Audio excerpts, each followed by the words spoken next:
আসসালামু আলাইকুম, সবাইকে স্বাগতম জানাচ্ছি আজকে ক্লাসে।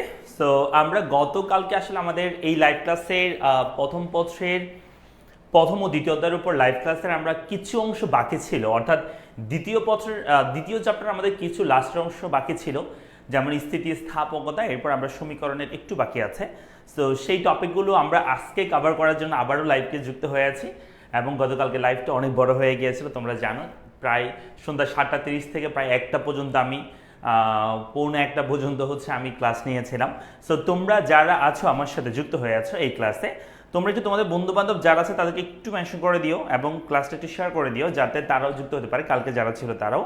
সো আমরা ক্লাসটা শুরু করবো ইনশাল্লাহ, এটা সেকেন্ড পার্ট প্রথম ক্লাসের। সো সবাই একটু দ্রুত ক্লাসটা একটু শেয়ার মেনশন করে দাও, যাতে সবাই যুক্ত হতে পারে আমাদের সাথে। তোমাদের বন্ধু বান্ধব যারা আছে তারা যেন যুক্ত হতে পারে। আর একটা বিষয়, আমি একটু আসছি, একটু তোমরা ক্লাস শেয়ার করতে থাকো, শেয়ার মেনশন করতে থাকো, ক্লাসটা একটু শেয়ার মেনশন করে দাও, বন্ধু বান্ধব যারা আছে তাদেরকে একটু শেয়ার মেনশন করে দাও।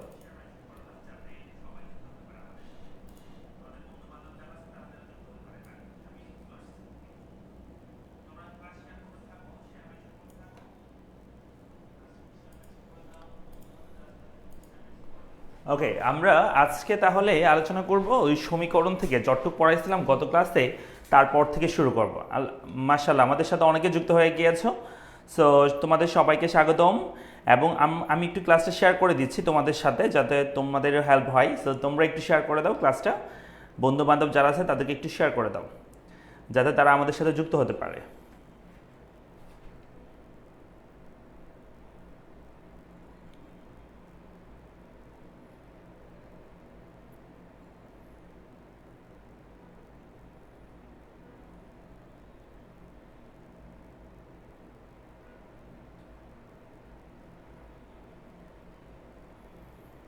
আমি একটু শেয়ার করে দিচ্ছি তোমাদের সাথে, তোমরা একটু শেয়ার করে দাও, বন্ধু বান্ধব যারা আছে তাদেরকে জানাই দাও ক্লাস সম্পর্কে।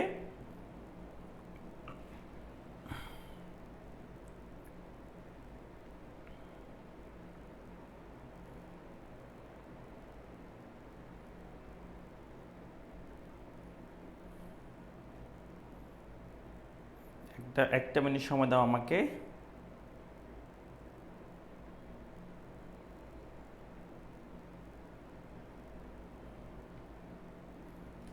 ওকে, আমার ওয়াল একটু শেয়ার করে দিই আমিও।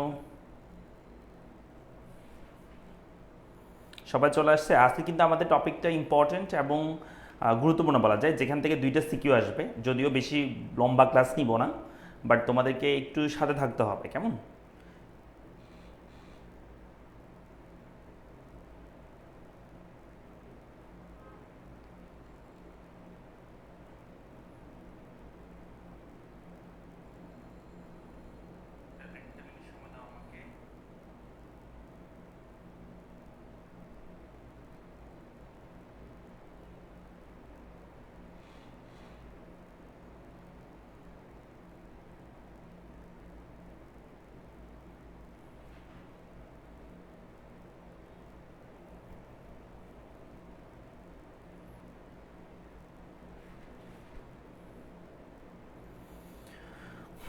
সবাইকে সবাইকে রিকোয়েস্ট করবো একটু ক্লাসে শেয়ার করে দিও, ঠিক আছে? ক্লাসটা একটু শেয়ার করে দাও, যাতে সবাই যুক্ত হতে পারে আমাদের সাথে। বাকি যারা এখনো অ্যাড হয় না তারা যেন যুক্ত হতে পারে।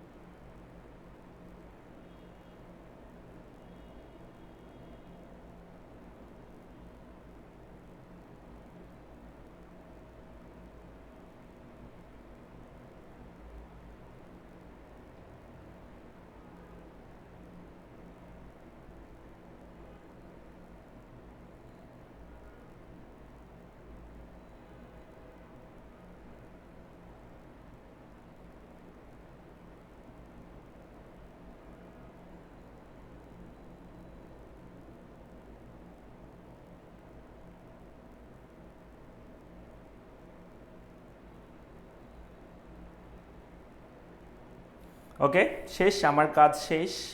তোমাদের গ্রুপটা একটু পিন করে দিলাম, যাতে তোমরা ক্লাসে ঢুকতে তোমাদের নোটগুলো পেতে পারো। এই ভিডিওর কমেন্ট বক্সে একটা কি দেওয়া হয়ে আছে, একটা পিডিএফের পিডিএফ শেয়ারের একটা গ্রুপের লিঙ্ক দেওয়া হয়েছে, তোমরা সেই গ্রুপে জয়েন করে ফেলো এবং তোমাদেরকে আমাদের এই ক্লাসের পিডিএফটা সেখানে দেওয়া হবে। সো আমাদের সাথে যারা যুক্ত আছে সবাইকে আবার স্বাগতম জানাচ্ছি। আমরা শুরু করবো এখনই। সবাইকে শেয়ার করছো, একটু আমাকে জানাও সবাই শেয়ার মেনশন করছো কিনা। থ্যাংক ইউ যারা যারা শেয়ার মেনশন করতেছো, অনেক অনেক ধন্যবাদ। আর যারা করোনি দ্রুত একটু করে নাও। সো আমি যেখানে পড়াইছিলাম সেখান থেকে চলে আসি। গতকালকে রাতে আমরা পড়াইছিলাম প্রায় 12:45 পর্যন্ত। সো সেখান থেকে আমরা পড়বো, অর্থাৎ আমরা সমীকরণ সম্পর্কে আলোচনা শুরু করেছিলাম। সেকেন্ড চ্যাপ্টারের সমীকরণ আমরা তৈরি করা শিখেছি গত লাস্ট ক্লাসটাতে। সমীকরণ কিভাবে গঠন করতে হয়, চাহিদা সমীকরণ থেকে চাহিদা সূচি থেকে চাহিদা সমীকরণ, যোগান সূচি থেকে যোগান সমীকরণ আমরা গঠন করেছি। আজকে আমরা সেই সমীকরণের সাহায্যে ভারসাম্য দাম ও পরিমাণ কি করব, নির্ণয় করবো ইনশাল্লাহ। সো আমরা পড়েছিলাম, হ্যাঁ এই যে আমরা এই চাহিদা সমীকরণ গঠন এবং যোগান সমীকরণ গঠন আমরা পড়েছি। আজকে আমরা পড়বো এই চিত্রটা আমি একটু পরে করতেছি। এর আগে চাহিদা এবং যোগান সমীকরণ হতে ভারসাম্য দাম ও পরিমাণ, এই বিষয়টা আমরা পড়বো আজকের ক্লাসে। প্রথমে আমরা আলোচনা করব যে দুইটা সমীকরণ যদি আমাদের দেওয়া থাকে, একটা চাহিদা সমীকরণ একটা যোগান সমীকরণ, সেখান থেকে কিভাবে আমরা ভারসাম্য দাম ও পরিমাণ বের করতে পারি। একদম সহজ একটা প্রশ্ন, পরীক্ষায় অনেক বেশি আসে যে ভারসাম্য দাম ও পরিমাণ তুমি কিভাবে নির্ণয় করবা দুইটা সমীকরণ দেওয়া থাকলে। আমরা প্রথমে লিখবো, আমার সাথে সবাই একটু লিখতে পারো, আমার সাথে একটু লিখে নাও, তাহলে তোমাদের জন্য ভালো হবে। আমরা সবাই একটু লিখে নিই, কেমন? ওকে, আমি একটু লিখে নিচ্ছি। আমরা লিখবো আমরা জানি, এখানে আমরা লিখবো আমরা জানি, আমরা জানি, সরি দেওয়া আছে দিয়ে শুরু করতে হবে, আমরা জানি না, দেওয়া আছে লিখবো আমরা, দেওয়া আছে, দেওয়া আছে আমাদের যে দুইটা সমীকরণ দেওয়া আছে সেটা আমরা লিখবো।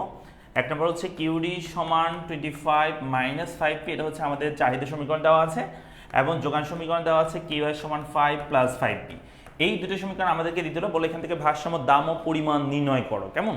তাহলে এখান থেকে আমরা যেটা করব সেটা হচ্ছে আমরা এখানে লিখবো আমরা জানি, আমরা জানি ভারসাম্যের শর্ত, ভারসাম্যের শর্ত মতে বা ভারসাম্য শর্ত লিখলে চলবে। ভারসাম্য শর্ত মতে আমরা লিখতে পারি যে ভারসাম্য তখনই হয় যখন হচ্ছে কিউডি সমান কিউএস হয়। মাথায় রাখবা, আমরা গত ক্লাসে বলেছিলাম চাহিদার যোগানে যেখানে সমান হবে, অর্থাৎ ডিমান্ড এবং সাপ্লাই যেখানে সমান হবে সেখানে কিন্তু ভারসাম্য অর্জন করবে, কেমন? একটা ফার্ম কি করবে, ভারসাম্য অর্জন করবে। সো ডিমান্ড এবং সাপ্লাই যেখানে হবে সমান হবে সেখানে ভারসাম্য অর্জন করবে। সো আমরা ডিমান্ডটা এখানে আসলে বসাই দিব, যেটা আমাদের ডিমান্ড দেওয়া আছে, সমীকরণটা আমরা বসাবো এই যে 25 মাইনাস 5p, আর যোগানটা আমরা বসাবো, যোগানটা হচ্ছে 5 প্লাস 5p, 5 প্লাস 5p। মাথায় রাখবা ডিমান্ডের ক্ষেত্রে ধনাত্মক, ডিমান্ডের ক্ষেত্রে ঋণাত্মক হবে ঢাল, আর যোগানের ক্ষেত্রে হবে ধনাত্মক ঢাল। ওকে ফাইন, এখান থেকে আমরা পি এর মান বের করবো। আমরা একটা কাজ করি, এই পি ওয়ালাগুলো এক পাশে নিয়ে আসি, যেমন মাইনাস 5p থাকুক, এই যেটা প্লাস 5p এই পাশে ছিল সেটা যদি এই পাশে আনি, সমানের এই পাশে আনি, তাহলে সেটা হবে মাইনাস 5p। কেন? কারণ সমান এই পাশে প্লাস ছিল, এই পাশে মাইনাস হবে। আচ্ছা, এই 5টা যেমন আছে তেমন রাখতেছি, এই 25টা আমরা ওই পাশে পাঠাবো, তাহলে 25 যদি আমরা ওই পাশে পাঠাই, এই 25কে যদি ওই পাশে পাঠাই তাহলে আসতে হবে মাইনাস 25। ওকে, এরপর লাইনটা দেখো, এরপর লাইনটা আমরা এখানে লিখতেছি, এরপর লাইনটা হবে এখান থেকে এটা মাইনাস 5 যদি তুমি যোগ করে দাও, মাইনাস 5 যদি কি করে দাও, অ্যাড করে দাও, তাহলে হবে মাইনাস 10, তাহলে হবে মাইনাস 10p সমান, আর এখানে তুমি হচ্ছে 5 এর সাথে মাইনাস 25 কি করবা, যোগ করবা। তাহলে 5 এর সাথে মাইনাস 25 তুমি যদি যোগ করো তাহলে কিন্তু আলটিমেটলি এটা তোমার ঋণ, এটা তোমার জমা, তাহলে ঋণ থাকবে আর 20, মানে 20 টাকা তোমার ঋণ থাকবে, সো মাইনাস 20 হবে। এরপর তুমি এখানে পিটা রেখে দাও, ওই পাশে মাইনাস 10কে পাঠাই দাও, তাহলে মাইনাস 20 ডিভাইডেড বাই এই 10 এই পাশে পি এর সাথে গুণ আকারে ছিল, ওই পাশে পাঠাইলে সেটা হবে ভাগ আকারে, তাহলে তুমি 20কে 10 দিয়ে ভাগ করবে। দ্যাট মিনস আমাদের পি এর মান বের হয়ে যাচ্ছে, পি মানে প্রাইস। সো ভারসাম্য দাম বের হয়ে আছে, 20কে 10 দিয়ে ভাগ করে দাও, 20কে 10 দিয়ে ভাগ করলে আনসার বের হবে এখানে 2, অর্থাৎ 2 হচ্ছে আমাদের ভারসাম্য দাম। আচ্ছা, সো 2 টাকা ভারসাম্য দাম পেয়েছি। আমাদের কিন্তু ভারসাম্য দাম ও পরিমাণ দুইটাই কিন্তু নির্ণয় করতে হবে, কেমন? সো ভারসাম্য দামটা আমরা পেয়েছি, এখন আমরা পরিমাণটা কি করব, নির্ণয় করব। তাহলে আমরা লিখবো এই পি এর মান, কেমন? পি এর মান, পি এর মান কিউডি এন্ড কিউএস সমীকরণে বসিয়ে পাই। তো চলো আমরা পি এর মান কিউডি এবং কিউএস সমীকরণে বসাই দেখি। সো প্রথমে আসো হচ্ছে এই জায়গাতে, প্রথমে এখানে আসো, আমরা লিখতে পারি যে কিউডি যেটা লিখছিলাম সেটা হচ্ছে কিউডি সমান 25 মাইনাস 5 ইন্টু, এখন আমরা কিন্তু পি এর জায়গায় 2 লিখবো, কারণ আমরা পি এর মান 2 বসাবো বলছি চাহিদার ক্ষেত্রে। তাহলে আমাদের আনসার হবে এরকম যে কিউডি সমান 25 মাইনাস এটার সাথে গুণ করলে হবে 10, 25 এর সাথে তুমি 10 গুণ করো, দ্যাট মিনস আমরা বলতে পারি কিউডি সমান, অর্থাৎ চাহিদা সমান আমরা বলতে পারি 25 থেকে 10 বিয়োগ করে দাও, আনসার হবে কিন্তু 25 থেকে 10 বিয়োগ করলে আনসার হবে কিন্তু কত 15, দ্যাট মিনস 15 হচ্ছে আমাদের চাহিদার পরিমাণ। ওকে, সো একটু করলেও হয়, মানে শুধুমাত্র চাহিদার পরিমাণটা বের করলে হবে, একটা সমীকরণে বসালেও হবে, বাট আমরা একটু ক্লিয়ারিফাই হওয়ার জন্য বা আমরা একটু নিশ্চিত হওয়ার জন্য আমরা যোগানটা বসাবো। যোগান আর সাপ ডিমান্ড কি হইতে হবে, ডিমান্ড আর সাপ্লাই সমান হইতে হবে, তাহলে তোমার অঙ্ক হইছে সেটা তুমি বুঝতে পারবা। সো এখানে আমরা যোগানের মধ্যে বসাবো, এই দেখো যোগান কিউএস সমান 5 প্লাস 5 ইন্টু 2, আমরা 2 করতে গিয়ে পেয়েছি, এই যে ভারসাম্য দামটা বসাচ্ছি, তাহলে হবে কিউএস সমান আমরা লিখতে পারি 5 প্লাস এটা গুণ করলে হবে 10, দ্যাট মিনস আমাদের আনসার হচ্ছে কিউএস সমান 15, তাই না? এই দুটো যোগ করলে হবে 15, দ্যাট মিনস আমাদের এখানে এই অঙ্কের জন্য ভারসাম্য দাম বের হয়ে আছে। বলো ভারসাম্য দাম কয় টাকা? 2 টাকা। তাহলে আমরা এখানে বলতে পারি ভারসাম্য দাম, যেটাকে আমরা পি বার দ্বারা ইউজ করে থাকি, পি বার ইউজ করে থাকি, সেটা হচ্ছে 2 টাকা। এবং ভারসাম্য পরিমাণ যদি আমরা বলি, ভারসাম্য পরিমাণ, সেই ভারসাম্য পরিমাণ হচ্ছে যেটাকে আমরা কোয়ান্টিটি বার বলে থাকি, সো সেটার মান হচ্ছে 15 বা 15 একক হবে। এটার ক্ষেত্রে একক লিখবা আর এটার ক্ষেত্রে টাকা লিখবা। 2 টাকা হচ্ছে ভারসাম্য দাম আর ভারসাম্য পরিমাণ হচ্ছে 15 একক। বুঝতে পেরেছি? এই প্রশ্নটা আসলে পারবো আমরা? দুইটা সমীকরণ দেওয়া থাকলে ভারসাম্য দাম ও পরিমাণ বের করতে পারবো পরীক্ষা আসলে? একটু বলো তো, দুইটা সমীকরণ দেওয়া থাকলে ভারসাম্য দাম ও পরিমাণ বের করতে পারবো আমরা?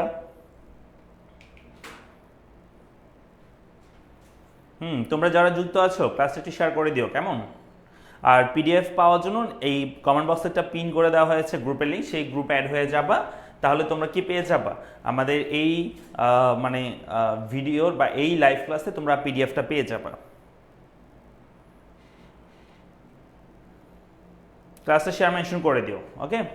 ক্লাসে শেয়ার মেনশন করে দিও, বন্ধুদেরকে একটু জানাই দাও। তাহলে আমরা ভারসাম্য দাম ও পরিমাণ বের করতে পেরেছি, খুব সহজ, জাস্ট একদম সিম্পল হয়ে তুমি মনে রাখতে হবে ভারসাম্য অবস্থা কিউডি সমান কিউএস হয়, তারপর কিউডি এবং কিউএস থেকে পি এর মানটা বের করবা, সেই পি এর মানটা চাহিদা এবং যোগানের মধ্যে বসা দিবা, তাহলে কিন্তু ভারসাম্য দাম ও পরিমাণ বের হয়ে যাবে। শেষ, এই টপিকটা শেষ। এখন চলো আমরা ওই যে ভারসাম্য দাম ও পরিমাণ বলছি সেটা তো হয়ে গেছে, এখন আমরা সমীকরণ থেকে চিত্র আঁকবো। স্যার সমীকরণ দিয়ে কি আবার চিত্র আঁকা যায়? হ্যাঁ যায়। একটা সমীকরণ দেওয়া থাকলে সেখান থেকে কিভাবে চিত্র অঙ্কন করতে হয় সব সমীকরণের ক্ষেত্রে সেম। মাথায় রাখতে হবে তোমাকে একটা সমীকরণ থেকে যখনই চিত্র আঁকতে হবে তোমাকে দেখতে হবে কোনটা স্বাধীন কোনটা অধীন চলক। মাথায় রাখবা এই সমীকরণের মধ্যে আমরা জানি পি হচ্ছে এখানে স্বাধীন চলক আর কিউডি হচ্ছে অধীন চলক, আমরা এটা জানি, পি মানে স্বাধীন আর কিউডি মানে কি বলো? অধীন। সো এটা আমরা কোথা থেকে শিখছি? গত ক্লাসে আমরা পড়াইছি শেষের দিকে যে পি এর উপর ডিপেন্ড করে কিউডির পরিমাণ, পি1 হলে কিউডি একটা হয়, পি2 হলে কিউডি আরেকটা হয়, সো পি এর উপর ডিপেন্ড করে কিউডি, সো পি হচ্ছে স্বাধীন, কিউডি হচ্ছে অধীন। আচ্ছা, যখনই একটা সমীকরণ থেকে চিত্র আঁকতে বলবে তুমি এই স্বাধীন চলকের বিভিন্ন মানের জন্য অধীন চলকের মানগুলো বের করবা, বের করে দেন তুমি চিত্র অঙ্কন করবা। যেমন আমি করতেছি, দেখো আমরা এই পি এর মানের জন্য, তাহলে আমরা এখানে লিখতে পারি, শুরু করতে পারি এইভাবে, আমরা লিখবো দেওয়া আছে, কি লিখবো? আমরা লিখবো দেওয়া আছে, কি দেওয়া আছে? দেওয়া আছে ওই সমীকরণটা আমরা একটু লিখে নিব, কিউডি সমান 300 মাইনাস 20p মনে করো। আমরা এখন এই পি এর বিভিন্ন মানের জন্য কিউডির মানগুলো বের করবো। এখন প্রশ্ন হচ্ছে স্যার পি এর মান কত বসাবো? এটা নিয়ে অনেক সমস্যা। এখন তোমাদেরকে আমি একটু বলি, এটা তোমার সমস্যাটা হবে না যখন তুমি কয়েকটা সমীকরণ থেকে প্র্যাকটিস করবা, তুমি বুঝতে পারবা আসলে কি মান ধরলে তোমার চিত্রটা ভালো আসতেছে। যেমন এখানে যদি তুমি দেখো এই যে এখানে যেটা ছেদক আছে সেই মানটা একটু বড় এবং এই সংখ্যাটা একটু বড়, তাই তোমাকে এইখানে যে সংখ্যাটা ধরবা সেই সংখ্যাটা এমনভাবে ধরতে হবে, যদি বেশি ছোট ধরো যেমন 1 2 3 ধরো, হ্যাঁ হবে চিত্র, বাট এখানে যদি 1 ধরো, পি এর মান যদি 1 ধরো, তাহলে প্রথম হবে 300 মাইনাস 20 হবে, কারণ একের সাথে 20 গুণ করলে 20 হয়, তার মানে 300 থেকে 20 বাদ দিলে 280 হবে প্রথম মান। তাহলে 280 প্রথমটা, দাম যখন 1 টাকা, পি এর মান যখন 1, কিউডি তখন বের হয় 280। আমি মনে মনে করতেছি এটা 1 বসালে এটা গুণ করলে হয় 20, এটা থেকে 2 বাদ দিলে 280। এটা যদি 2 বসাই তাহলে হবে কিউডি মান, পি এর মান যদি 2 বসাই তাহলে কিউডি মান কত বের হবে? এটা 2 হইলে তাহলে এটা গুণ করলে হবে 40, 300 থেকে 40 গেলে হবে 260 হবে। আচ্ছা, তারপর এটা যদি 3 বসাই তাহলে পি এর মান যদি 3 বসাই আমি, তাহলে কিউডির পরিমাণ হবে আমার, এটা হবে 3 2 6 মানে 60, তাহলে 300 থেকে 60 বাদ দিলে এটা হবে 240 হবে, তাই না? তার মানে দেখো এই সংখ্যাগুলো অনেক বড় বড় এবং অনেক উপরে গিয়ে পার্থক্যটা হইছে। সো চিত্র আঁকতে তোমার একটু প্রবলেম হইতে পারে বা তোমার বুঝতে একটু সমস্যা হইতে পারে। সো এখন যেটা করতে পারো সেটা হচ্ছে এই সংখ্যাগুলো একটু বড় ধরো। যেমন তুমি এখানে ধরতে পারো যে তোমার 4, 6, 8 ধরো, ঠিক আছে? 4, 6 যদি 8 ধরো তাহলে দেখা যাবে তোমার চিত্রগুলো মোটামুটি কি আসবে, ভালো আসবে। আবার তুমি চাইলে হ্যাঁ তুমি চাইলে 8, 10, 12 ধরতে পারো, সমস্যা নাই। বাট 15 ধরে ফেলিও না, 15 ধরলে এখানে বিয়োগ চলে আসবে আনসারটা। সো বিয়োগ যেন না হয় এবং সংখ্যাগুলো যেন মোটামুটি ভালো পার্থক্য থাকে, চিত্রগুলো আঁকতে যেন সুবিধা হয়, সেই জিনিসটা মাথায় রাখবা। সো আমরা এখানে 4, 6, 8 ধরি, সমস্যা নাই, ঠিক আছে? তুমি চাইলে এখানে 1, 2, 3 ধরতে পারবা, চিত্র আঁকার সময় একটু মনোযোগ সহকারে করলে হবে, তাও হয় 1, 2, 3 ধরলেও হবে। বেশিরভাগ ক্ষেত্রে 1, 2, 3 দিয়ে আসে পরীক্ষায়। বাট আমরা এখানে যেহেতু সংখ্যাগুলো বড়, তাহলে আমরা একটু বড় ধরবো। সো আমরা এখানে লিখবো পি এর বিভিন্ন মানের জন্য, আমরা এখানে এখন পি এর বিভিন্ন মানের জন্য কিউডি এর মান নির্ণয় করি। আমরা কি লিখবো? পি এর বিভিন্ন মানের জন্য কিউডি এর মান নির্ণয় করি। কিউডি এর মান নির্ণয় করি। আচ্ছা, প্রথমত দেখো আমরা পি সমান যদি আমরা এখন 4 ধরি, সাপোজ 4 ধরলাম, পি সমান 4 হলে তাহলে আমরা লিখতে পারি কিউডি সমান লিখতে পারি 300 - 20 ইন্টু এই পি এর জায়গায় এখন আমরা কত বসাবো? 4 বসালাম। তাহলে এটা মান কত আসবে দেখো, মান হচ্ছে 300 মাইনাস এটা গুণ করলে হবে 4 দুগুণ 8, 80 হবে এটা। তাহলে বিয়োগ করে দাও, এটা থেকে 80 বিয়োগ করলে আনসার হবে 220 হবে। আচ্ছা, প্রথমটা গেল। দুই নম্বর হচ্ছে পি সমান যদি আমরা 4 এর জায়গায় যদি 6 ধরি, 4 জায়গায় 6 হলে পি সমান 6 হলে তাহলে আমরা লিখতে পারি কিউডি সমান 300 minus 20 into 6। That means 300 minus 6 দুগুণ 12, 120 বাদ যাবে। তার মানে আনসার হবে হচ্ছে 180 হবে। আনসার হবে 180। তাহলে 120 এবং এটা যোগ করলে 180 হয়। হ্যাঁ ঠিক আছে, 180। এরপরে দেখো, এরপর আমরা আরেকটা লিখবো, যদি এখানে জায়গা নাই, কোথায় লিখবো? আচ্ছা পাশে নিচে লিখতেছি আমি। সো পি সমান আমরা যদি লিখি 8 হলে, পি সমান 8 হলে তাহলে আমরা লিখতে পারি কিউডি সমান 300 মাইনাস 20 ইন্টু 8। তাহলে এখন যদি আমি 300 থেকে 20 8 দুগুণ 16, 160 বাদ দিব। 160 যদি তুমি বাদ দাও তাহলে আনসার কত পাবা? এটা কি ঠিক আছে আমার বিয়োগফল? 300 থেকে 120 বাদ দিলে 180, ঠিক আছে। আচ্ছা 300 থেকে 160 বাদ দেবো, তাহলে আনসার হবে 140। আনসার হবে কত? 140, এটা হবে 140। আচ্ছা, এই যে এখন আমরা সমীকরণগুলো থেকে ভেঙে যে মানটা বের করলাম, এটা দিয়ে আমরা একটা সূচি করব, যেটাকে আমরা এখানে চাহিদা সমীকরণ থেকে চাহিদা সূচি বলছি, অর্থাৎ দাম আর পরিমাণ থাকবে। সেখানে থাকবে দাম, যেটাকে আমরা পি ধরছি, এবং হচ্ছে চাহিদা থাকবে, চাহিদা হচ্ছে কিউডি থাকবে, কেমন? সো এখানে দেখো দাম কয় টাকা, 3টা ধরছি আমরা। দাম হচ্ছে প্রথমত দাম 4 টাকা, দাম 4 টাকা অবস্থায় চাহিদার পরিমাণ হচ্ছে 220, এটা লিখলাম আমরা 220। তারপর দাম 6 টাকা হইলে, দাম যখন 6 টাকা তখন এটা হয় 180, এটা হয় 180। দাম যখন 8 টাকা ধরছি তখন এটা হয় 140, দাম যখন 8 টাকা এটা হয় 140। এই যে এখন আমরা এই সূচি থেকে চিত্র আঁকবো। সূচি হয়ে গেল, চিত্র আঁকতে হবে, একদম সিম্পল। কিন্তু সূচি থেকে চিত্র আঁকতে তোমাদেরকে আমি শেখাইছি, তোমাকে পারবা করতে নাকি আমাকে করে দিতে হবে? আচ্ছা আমি শর্টকাট করে দিচ্ছি। জাস্ট এখানে দাম থাকবে লম্ব অক্ষে আর চাহিদা পরিমাণ থাকবে ভূমি অক্ষে, কেমন? সো দামের ক্ষেত্রে এখানে 4, 6, 8 আছে, সো 2 করে ধরো, 2, 4, 6, 8, 2, 4, 6, 8। আর চাহিদা পরিমাণ এখানে 220 আছে, সর্বনিম্ন 140 আছে, তুমি 50 করে পার্থক্য ধরো। সো 50, 100, 150, 200, 250 পর্যন্ত হলে হয়ে যাবে। তাহলে 50, 100, 150, 200, 250 বিন্দুগুলো আমরা বের করি। 4 এর সাথে 120, সরি 220, এই 4 এর সাথে হবে 220 220 মানে হচ্ছে 200, 220 মনে করো এইটুক। তাহলে আমরা 4 এর সাথে 220 প্রথম বিন্দু হয় এই জায়গায়। তারপর 6 এর সাথে 180, 180 এখানে কোথায় আছে? এটা যদি 200 হয় 180 হবে এইটুক মনে করো। তাহলে আমরা এই 6 এর সাথে 180, এটা হচ্ছে দ্বিতীয় বিন্দু। আবার 8 এর সাথে 140, এই 8 এর সাথে দিকে হবে 140, এটা 150, 140 মানে হচ্ছে তার একটু কম, এই জায়গায় মনে করো 140। তাহলে এটা হচ্ছে পরের বিন্দু। এই বিন্দুগুলো যোগ করলে আমরা যেটা পাবো সেটার নাম হচ্ছে আমাদের ডি প্রাইম বা চাহিদা রেখা। ক্লিয়ার? পারবো আমরা যে কোনো সমীকরণ থেকে চিত্র আঁকতে হলে এই প্রসেসটা মনে রাখবা। প্রথমে তুমি পি এর বিভিন্ন মানের জন্য কিউডির মানগুলো বের করে এখানে বের করবা, বের করার পর সূচি করবা, দেন চিত্র আঁকবা। ওকে, মনে থাকবে? হ্যাঁ, ইলাস্টিসিটি ভালো করে বোঝা দিব, কোনো সমস্যা নাই, কোনো সমস্যা নাই। তোমরা ক্লাস শেয়ার মেনশন করছো?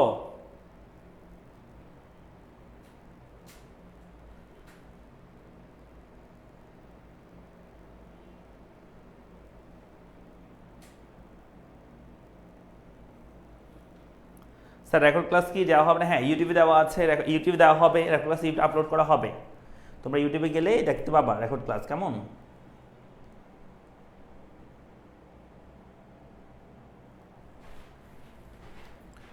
হয়েছে? আচ্ছা, সো আমরা এটা করলাম চাহিদা সমীকরণ থেকে চাহিদা রেখা। আচ্ছা, সেম প্রসেসে তোমাকে একটা যোগান সমীকরণ হতে যোগান রেখা আঁকতে হবে। তোমরা কি পারবা এই যোগান সমীকরণ থেকে যোগান রেখা করতে? আমাকে বলো তো পারবে কিনা? এই যোগান সমীকরণ থেকে যোগান রেখা আঁকতে পারবা?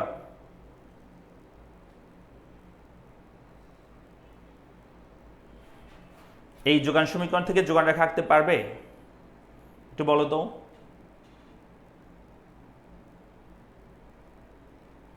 চিত্রের ব্যাখ্যার ক্ষেত্রে বলবা চিত্রের লম্ব কি দোস্ত, ভূমি কি দোস্ত, এবং কোন বিন্দুর সাথে কোন বিন্দু নিয়ে চিত্রটা কেমন হয়েছে দেখতে, এইটুকু তোমাকে ব্যাখ্যা করতে হয় সাধারণত। স্যার শেয়ার মেনশন করছে কিন্তু সবাই গুম, তাই নাকি? ও, এই জন্য তাহলে পোলাপান কম আমাদের ক্লাসে। পারবো স্যার। আচ্ছা, যদি পেরে থাকো তাহলে আমি এটা আমি করাচ্ছি না। চাহিদা এবং যোগান, চাহিদাটা করে দিয়েছি, যোগানটা তোমরা এটা বাসায় করবা, কেমন সমীকরণ থেকে চিত্র আঁকবা। এরপরে চলো, এটা আমি অলরেডি করা ফেলছি তোমাদেরকে, চাহিদা ভারসাম্য দাম ও পরিমাণ কেমন বের করে। পরের চিত্র আসো, সেটা হচ্ছে সমীকরণ হতে চিত্রের সাহায্যে বলছে। এর আগের যেটা করছিলাম, এই যে এটা একদম শুরুতে ক্লাসে বলছিলাম যে সমীকরণ হতে ভারসাম্য দাম ও পরিমাণ, এটা জাস্ট সমীকরণ থেকে ভারসাম্য দাম ও পরিমাণ করছো। বাট যদি বলে সমীকরণ হতে চিত্রের মাধ্যমে, সমীকরণ হতে চিত্রের মাধ্যমে ভারসাম্য দাম ও পরিমাণ, তাহলে তুমি কেমনে করবা? কেমন? তাহলে ওই যে সমীকরণ থেকে চিত্র আঁকা একটু আগে শিখাইছি সেভাবে করতে হবে। তবে একটা কাজ তুমি করে নিবা, যখন তুমি ওকে সমীকরণের সাহায্যে ভারসাম্য দাম ও পরিমাণ বের করতে বলবে চিত্রের সাহায্যে, সমীকরণ হতে চিত্রের সাহায্যে ভারসাম্য দাম ও পরিমাণ যখন বের করতে বলবে, তখন তুমি রাফে কোন একটা জায়গায় ভারসাম্য দামটা বের করে ফেলবা। কেন বলতেছি দেখো, সাপোজ আমি এখানে ভারসাম্য দামটা বের করে নিব, তো আমরা জানি যে ভারসাম্য অবস্থায় কিউডি সমান কিউএস হয়, এটা তোমাকে মনে রাখতে হবে। ভারসাম্য অবস্থায় কিউডি সমান কিউএস হয়, সেখান থেকে আমরা ভারসাম্য দামটা বের করে ফেলবো। তো এখানে হবে কিউডি সমান 25 মাইনাস 5p, আর এখানে হবে হচ্ছে 25 মাইনাস 5p, এটা হবে 5 প্লাস 5p, 5 প্লাস 5p। ঠিক আছে, সো আমরা এটা লিখলাম।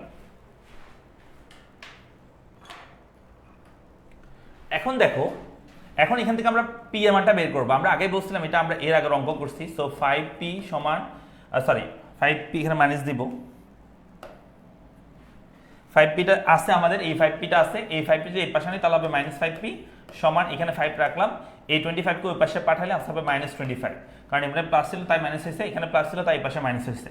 এরপর এখানে হবে মাইনাস 10p সমান, এখানে হবে মাইনাস 20, এই দুটো যোগফল হবে মাইনাস 20, এটা যোগফল হবে মাইনাস 10, তাহলে আনসার হবে p সমান, এই মাইনাস 10 কে ওই পাশে পাঠালে তাহলে আনসার হবে minus 20 divide by minus 10, that means answer হচ্ছে p এর মান হচ্ছে 2। এই জিনিসটা আমাদের করে ফেলতে হবে এই জন্য, কারণ এখানে যখন তুমি দুইটা একসাথে করবা, অর্থাৎ যত টাকা দামে আসলে চাহিদার যোগান সমান হবে, সেটা তোমাকে আগে থেকে জানা থাকতে হবে যখন তুমি চিত্রের সাহায্যে ভারসাম্য দাম ও পরিমাণ বের করতে যাবা। সেজন্য তুমি পি এর মানটা আগে ভাগে রাফে কোন একটা জায়গায় করে ফেলবা। আচ্ছা, এটা খাতায় করতে হবে না, রাফে করবা, মনে মনে করলে হবে, সমস্যা নাই। তাহলে আমরা এখানে এই দুইটা দেওয়া আছে, তাহলে আমরা এখানে লিখতে পারি যে দেওয়া আছে এটা, সেটা তো বুঝছো, দেওয়া আছে এটা লিখে দিবা। তারপর লিখবা পি এর বিভিন্ন মানের জন্য, পি এর বিভিন্ন মানের জন্য কিউডি এন্ড কিউএস এর মান নির্ণয় করে।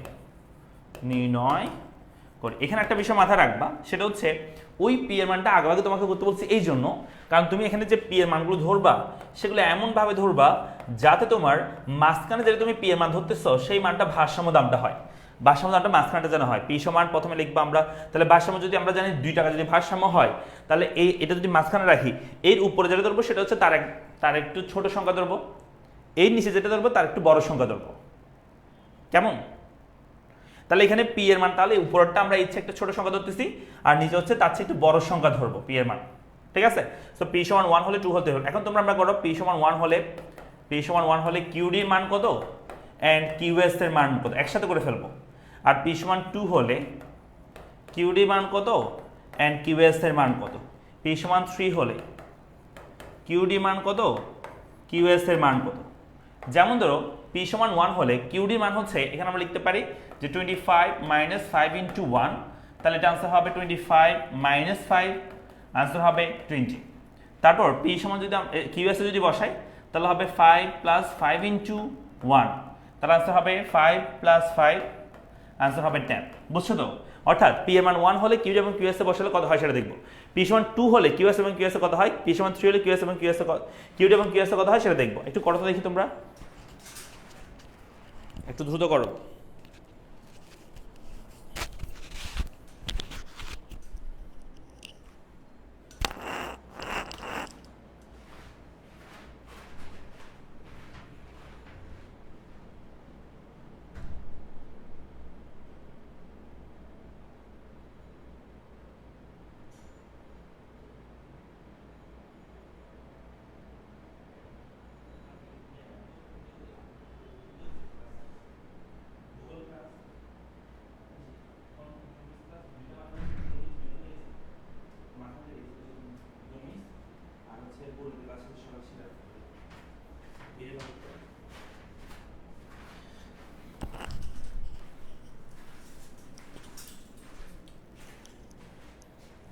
করছো তোমরা?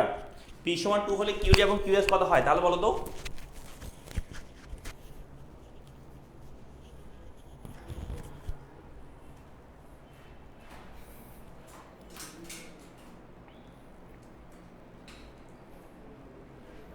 আমরা লিখতে পারি পি সমান 2 হলে কিউডি হবে 25 মাইনাস 5 ইন্টু 2, অর্থাৎ আনসার হবে হচ্ছে 25 মাইনাস 10, আনসার হবে 15। ওকে, আর যদি কিউ এটা বসায় তাহলে হবে 5 প্লাস 5 ইন্টু 2, অর্থাৎ এই সমীকরণটার মধ্যে আমরা বসাচ্ছি। সো 2 বসালে তাহলে এটা হবে 5 প্লাস এটা হবে মূল্য হবে 10, তাহলে আনসার হবে দুইটা যোগ করলে আনসার হবে 15। ওকে, তার মানে ডিমান্ড এবং সাপ্লাই দুইটা সমান হচ্ছে, তাই না? এই জিনিসটা আমরা আগে করছি, তাই যেখানে ডিমান্ড এবং সাপ্লাই সমান হবে সো চিত্রটা আমাদের দেখতে এরকম হবে, সুন্দর হবে আর কি, চাহিদার যোগান। সো পি সমান 3 হলে আমরা লিখতে পারি যে 25 মাইনাস 5 ইন্টু 3, 25 মাইনাস 5 ইন্টু 3, তার আনসার হবে এটা 25 মাইনাস 3 5 15, তার আনসার হবে 10। আচ্ছা, আর যোগানটা যদি বলি তাহলে হবে 5 প্লাস 5 ইন্টু 3, যদি আমরা বলি তাহলে আনসার হবে হচ্ছে 5 প্লাস 3 5 15, তাহলে আনসার হবে হচ্ছে 20। এই দুটো যোগ করলে আনসার হবে 20, তাই না? তার মানে আমরা এখন এই যে আমাদের কি হয়ে গেল, আমাদের সমীকরণ থেকে আমরা মানগুলো বের করছি, এখন আমরা একটা সূচি করব। তো এই জিনিসটা আমরা রাফে করতেছি, এটা আমাদের আসলে প্রয়োজন নাই, এটা আমরা রাফে করলেই হয়ে যায়। সো চলো আমরা একটা সূচি করব, কেমন? সূচি, যে সূচির মধ্যে একসাথে থাকবে, যেমন আমরা এখানে করতেছি, যেখানে চাহিদার যোগান একসাথে থাকবে, যেমন দাম, চাহিদা এবং যোগান। সো দামকে আমরা কি বলে থাকি, পি বলে থাকি, চাহিদাকে কিউডি এবং যোগানকে কি বলি, কিউএস বলি। সো দাম 1 টাকা, 2 টাকা, 3 টাকা। দাম 1 টাকা হলে চাহিদা কত বেড়েছে, 20, যোগান কত বেড়েছে, 10। দাম 2 টাকা হলে চাহিদা 15, যোগান 15। দাম 3 টাকা হইলে চাহিদা হচ্ছে 10 আর যোগান হচ্ছে কত, 20। তাহলে এই যে সূচি হয়ে গেল, এখন সূচি থেকে চিত্র আঁকতে হবে। গত ক্লাসে আমি করাইছি যে এরকম একটা সূচি থেকে কেমনে তুমি চিত্র অঙ্কন করবা, ডিমান্ড এবং সাপ্লাই রেখা একটা চিত্রের মধ্যে আঁকতে হবে। কেমন, তুমি কি পারবা করতে? নাকি করে দিব? আঁকতে পারবা তোমরা করতে? চাহিদা এবং যোগান রেখা আঁকতে পারবা একটা চিত্রের মধ্যে? যেমন এখানে আমাদের পি থাকে লম্ব অক্ষে, ডিমান্ড এবং সাপ্লাই থাকবে কোন অক্ষে, ভূমি অক্ষে থাকবে। সো আমাদের প্রথমে চাহিদা রেখা আঁকবা, সো এখানে পি এর মান 1 2 3, আর ডিমান্ড হচ্ছে 20 15 10 আছে, এটার ক্ষেত্রে যোগানের ক্ষেত্রে 10 15 20। সো আমরা উপরে 1 2 3 ধরবো, 1 2 3, 1 2 3, এটা হচ্ছে ডিমান্ড রেখা। আর সাপ্লাইয়ের মধ্যে হচ্ছে এখানে ডিমান্ড আর সাপ্লাইয়ের মধ্যে 15 10 15 20 আছে, এখানে 10 15 20 আছে। সো 5 করে ধরি, 5 10 15 20, 5 10 15 20 হয়। বিন্দুগুলো যোগ করি, 1 এর সাথে 20 এর সম্পর্ক, ডিমান্ড 1 এর সাথে 20, প্রথমে ডিমান্ড রেখা আমরা আঁকি, 1 এর সাথে 20 প্রথমে এখানে, 2 এর সাথে 15, এই 2 এর সাথে হবে 15, দ্বিতীয় বিন্দু হচ্ছে এখানে, 3 নাম্বার বিন্দু হচ্ছে 3 এর সাথে 10, এই 3 এর সাথে হবে 10, তৃতীয় বিন্দু হচ্ছে এখানে। তাহলে এই বিন্দুগুলো আমরা যোগ করলে যেটা পাবো সেটা হচ্ছে ডি ডি প্রাইম, মানে ডিমান্ড রেখা আমরা পাবো। আবার সাপ্লাই রেখা যদি সেম চিত্রের মধ্যে করি তাহলে 1 এর সাথে 10 এর সম্পর্ক, প্রথম বিন্দু হবে এখানে, 1 এর সাথে 10, তাহলে আমরা লিখতে পারি 1 এর সাথে 10, প্রথম বিন্দু হচ্ছে এটা, হ্যাঁ 1 এর সাথে 10 এর বিন্দু হবে এইদিকে, 1 এর সাথে এদিকে 10, প্রথম বিন্দু হবে এটা। তারপর হচ্ছে 2 এর সাথে 15 বিন্দু, এই 2 এর সাথে 15, তার মানে দ্বিতীয় বিন্দু এটা। 3 নম্বর বিন্দুটা ভুল করো তোমরা, 3 এর সাথে হচ্ছে 20 এর বিন্দু, এই 3 এর সাথে হবে 20, তাহলে এইদিকে 3 এদিকে 20, বিন্দুটা হচ্ছে এখানে। এখন এই বিন্দুগুলো যোগ করে দিলে যেটা পাবো সেই রেখাটাকে আমরা বলবো সাপ্লাই রেখা, তাই না? সো ডিমান্ড এবং সাপ্লাই যেখানে মিলিত হয় সেখানে আমাদের ভারসাম্য বিন্দু হয়। এর আগে একটা অবস্থায় ডিমান্ড এখানে কত, এখানে একটা বিন্দু দিলাম, এ বিন্দু, বি বিন্দু, সি বিন্দু, ডি বিন্দু। আমি যদি বলি 1 টাকা দামে ডিমান্ড কত, তাহলে ডিমান্ড হচ্ছে 20 কিন্তু সাপ্লাই 10, তাই এখানে আমাদের ঘাটতি দেখা দিবে। গত ক্লাসে পড়াইছি মনে আছে, ঘাটতি দেখা দিবে। ঘাটতি কেন ঘাটতি হচ্ছে? কারণ ডিমান্ড বেশি সাপ্লাই কম, তো ঘাটতি হবে। আবার যদি বলি 3 টাকা দামে, তাহলে ডিমান্ড বেশি না সাপ্লাই বেশি? ডিমান্ড কম কিন্তু সাপ্লাই বেশি, তার মানে উদ্বৃত্ত দেখা দিবে। কি দেখা দিবে? উদ্বৃত্ত দেখা দিবে। সো উদ্বৃত্ত কখন হয়? যখন তোমার ডিমান্ড কম বাট সাপ্লাই বেশি, অতিরিক্ত পণ্য থেকে যায়, তখন আমাদের উদ্বৃত্ত দেখা দিবে। ওকে,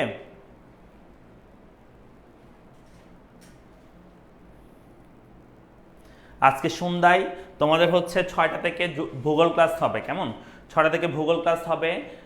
আজকে আমার আর ক্লাস নেই, আগামীকালকে সন্ধ্যা 7:30 আবার ক্লাস নিব। তৃতীয় এবং চতুর্থ অধ্যায়ের উপর আগামীকালকে সন্ধ্যা 7:30 আবার ক্লাস নিব। ঠিক আছে, আজকে এই অধ্যায়টা শেষ করে দিই আর কি। তো আমরা এখন ডিমান্ড এবং সাপ্লাইয়ের মাধ্যমে, মানে সমীকরণের মাধ্যমে চিত্রের সাহায্যে ভারসাম্য দাম ও পরিমাণ বের করছি। তারপর তুমি ব্যাখ্যা করবা, ব্যাখ্যাটা কত ক্লাসে বলছি সেটা আবার একটু দেখে নিবা। চিত্র একসাথে হবে, দুটো চিত্র একসাথে হবে, নাহলে তুমি ভারসাম্য দাম আর পরিমাণ কেমনে বের করবা? উদ্বৃত্ত বলতে বোঝায় ডিমান্ড কম সাপ্লাই বেশি হলে, অর্থাৎ কোনো জিনিসের অনেকগুলো পণ্য আছে বাট তোমার ডিমান্ড কম, তার মানে অতিরিক্ত থেকে যাবে, সেটাকে আমরা উদ্বৃত্ত বলে থাকি। বাংলায় বললে বলা হয় উদ্বৃত্ত, ইংরেজি বললে বলা হয় ব্যালেন্স। কি বলা হয়? ব্যালেন্স বলা হয়। আচ্ছা গেল, তাহলে সমীকরণ সম্পর্কে কথাবার্তা এখানে শেষ। এরপর একটা টপিক আসে, সেটা হচ্ছে ঢাল। তো ঢাল থেকে তোমাদের যে প্রশ্নগুলো আসে সাধারণত পরীক্ষায়, সেটা হচ্ছে হয়তো একটা এমসিকিউ আসতে পারে। কেমন? এমসিকিউ আসে, সিকিউ তেমন একটা ঢাল থেকে আমরা দেখি না, এমসিকিউ আসে।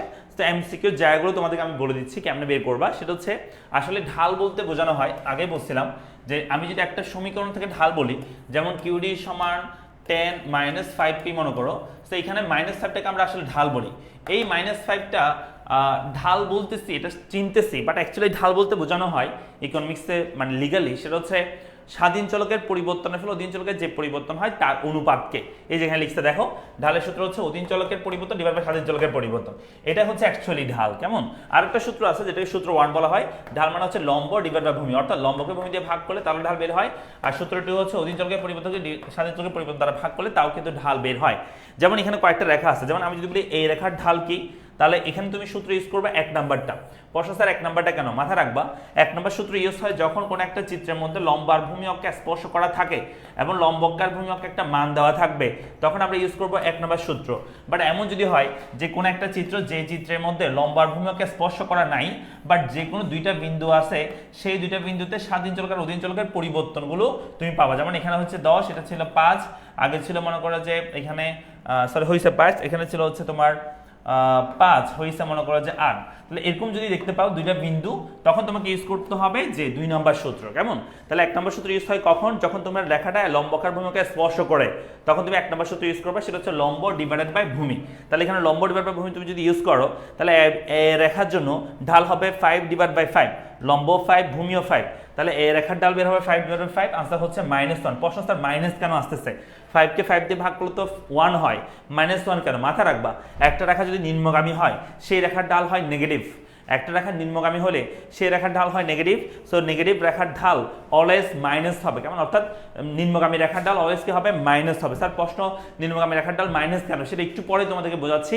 আপাতত যাচ্ছে একটু মনে রাখো, নিম্নগামী হলে রেখা, সেক্ষেত্রে ঢাল নেগেটিভ হবে। যখনই দেখবে রেখাটা নিম্নগামী, এটার আনসার আগে একটা মাইনাস বসাবা। পরীক্ষা হলে কিন্তু অপশনের মধ্যে -1 থাকবে, 1 থাকবে। সো তোমাকে বুঝতে হবে তুমি 1 দিলে কিন্তু হবে না, -1 লিখতে হবে যদি রেখাটা নিম্নগামী হয়। ঠিক আছে?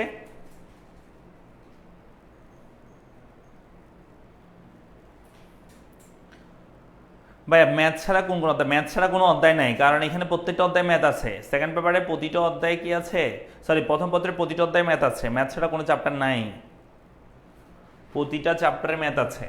ঠিক আছে, তুমি বইতে খুলো নাই মনে হয় এতদিন। আচ্ছা, এরপরে চলে আসি আমরা 2 নাম্বার। এই সি রেখার ঢাল যদি বের করি, তাহলে 5 ডিভাইড বাই 10 হবে।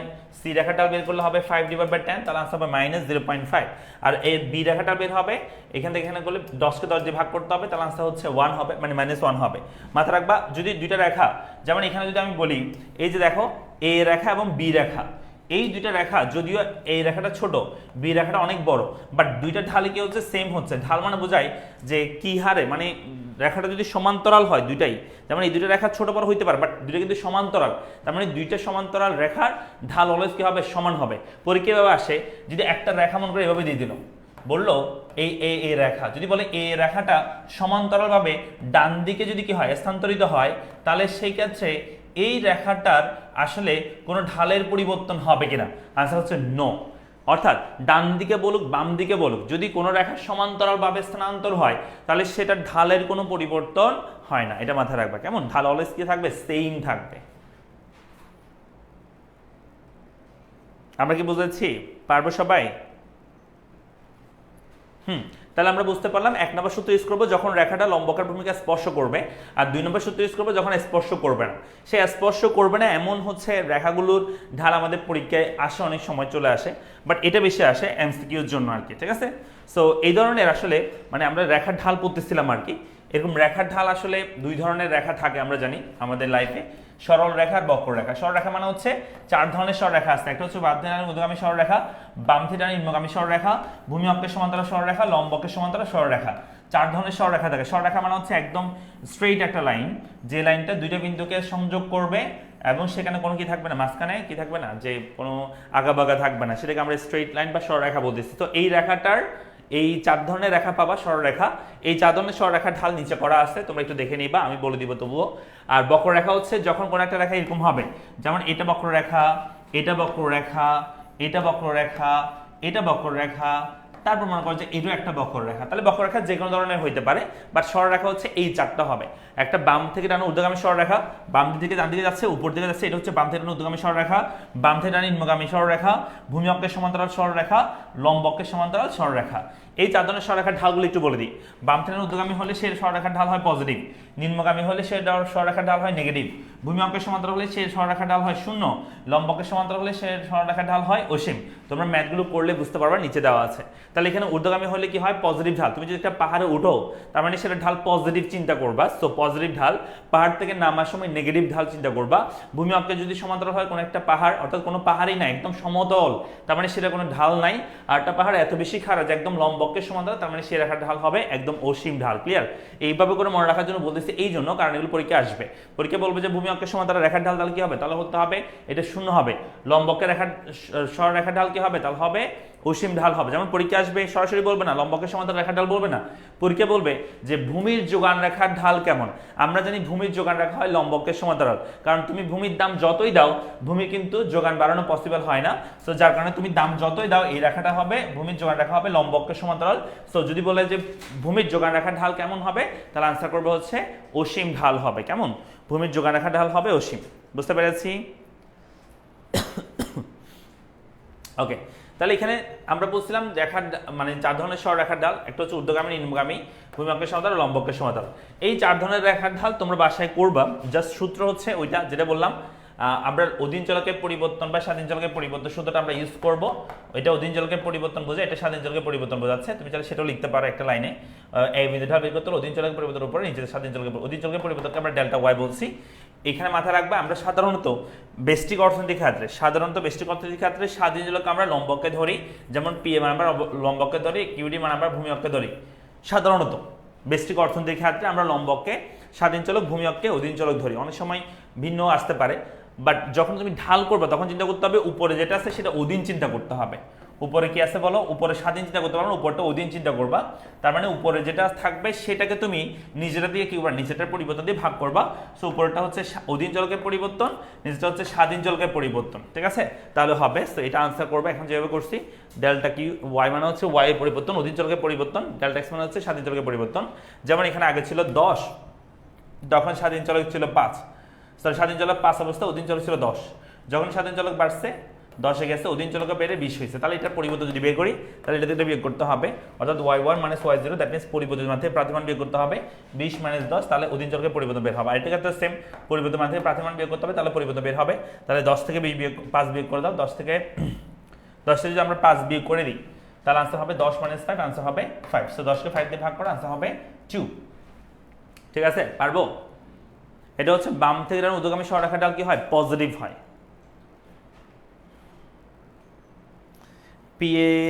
পি এর মান বের করেছি যে এটা কোথায় বসাবো, কোন পি এর মান, এখন কিসের পি এর মান, এখানে পি এর মান কই বের করলাম আমরা,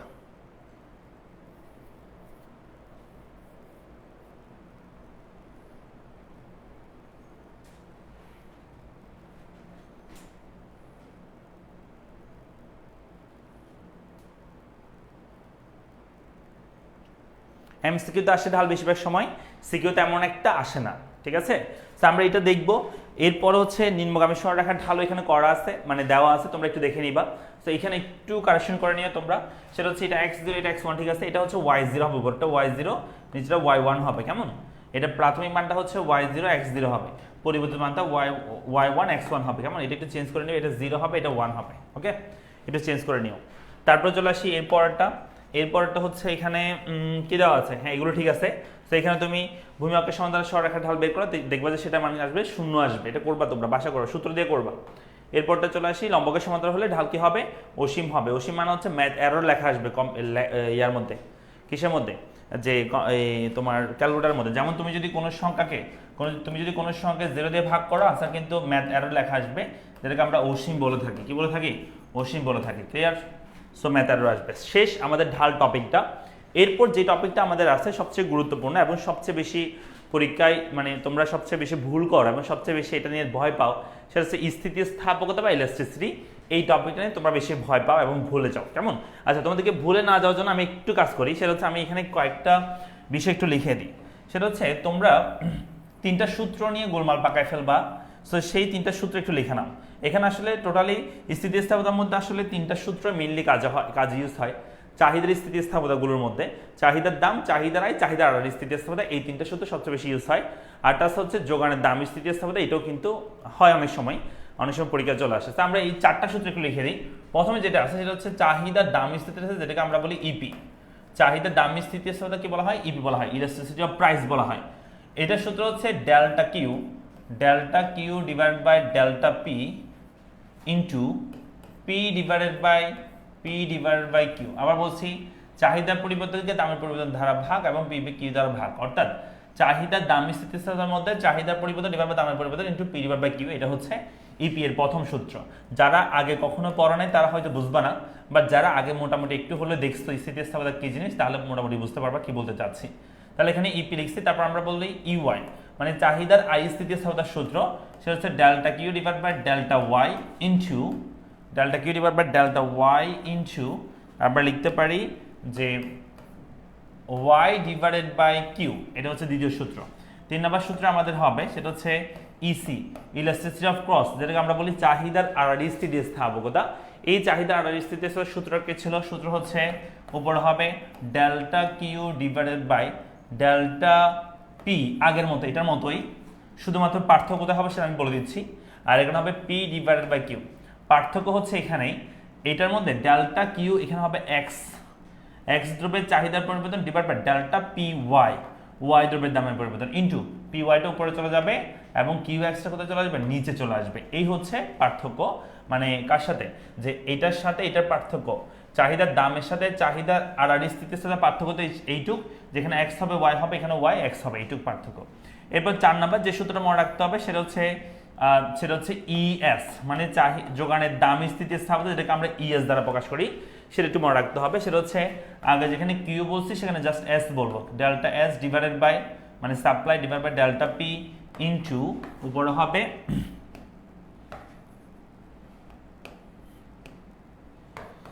হবে পি ডিভাইডেড বাই এস। এই হচ্ছে পার্থক্য, আর কোনো পার্থক্য নাই। এই 4টা সূত্র তুমি যদি মুখস্থ রাখতে পারো তাহলে চাহিদার মানে স্থিতিস্থাপকতাগুলো তোমার কাছে কোনো কঠিন মনে হবে না, বাট তোমাকে সূত্র মনে রাখতে হবে এবং কোন জিনিসটা মানে কি সেটা মনে রাখতে হবে। ডেল্টা দ্বারা বোঝায় পরিবর্তনকে, কিউ মানে কোয়ান্টিটি, কেমন? আর ডেল্টা পি মানে হচ্ছে দামের পরিবর্তন, ডেল্টা কিউ মানে হচ্ছে চাহিদার পরিবর্তন, পি মানে শুধু প্রাইস, কিউ মানে হচ্ছে মানে প্রাথমিক প্রাইস, কিউ মানে হচ্ছে প্রাথমিক চাহিদা। এখানেও সেম, ডেল্টা কিউ মানে হচ্ছে প্রাথমিক চাহিদার পরিবর্তন, আর ডেল্টা ওয়াই মানে হচ্ছে আয়ের পরিবর্তন, ইনকামের পরিবর্তন, মানুষের ইনকামের, আর ওয়াই মানে প্রাথমিক ইনকাম, আর কিউ মানে হচ্ছে প্রাথমিক চাহিদা। ডেল্টা কিউ এক্স মানে হচ্ছে এক্স দ্রব্যের চাহিদার পরিবর্তন, এক্স দ্রব্যের কি হবে ওয়াই দ্রব্যের দামের পরিবর্তন ইনটু ওয়াই দ্রব্যের প্রাথমিক দাম এবং এক্স দ্রব্যের প্রাথমিক চাহিদা। এরপর আছে ডেল্টা এস মানে হচ্ছে যোগানের পরিবর্তন, ডেল্টা পি মানে হচ্ছে দামের পরিবর্তন ইনটু পি মানে প্রাথমিক দাম, এস মানে হচ্ছে প্রাথমিক যোগানের পরিমাণ। এই সূত্রগুলো একটু মনে রাখতে হবে, 4টা সূত্র।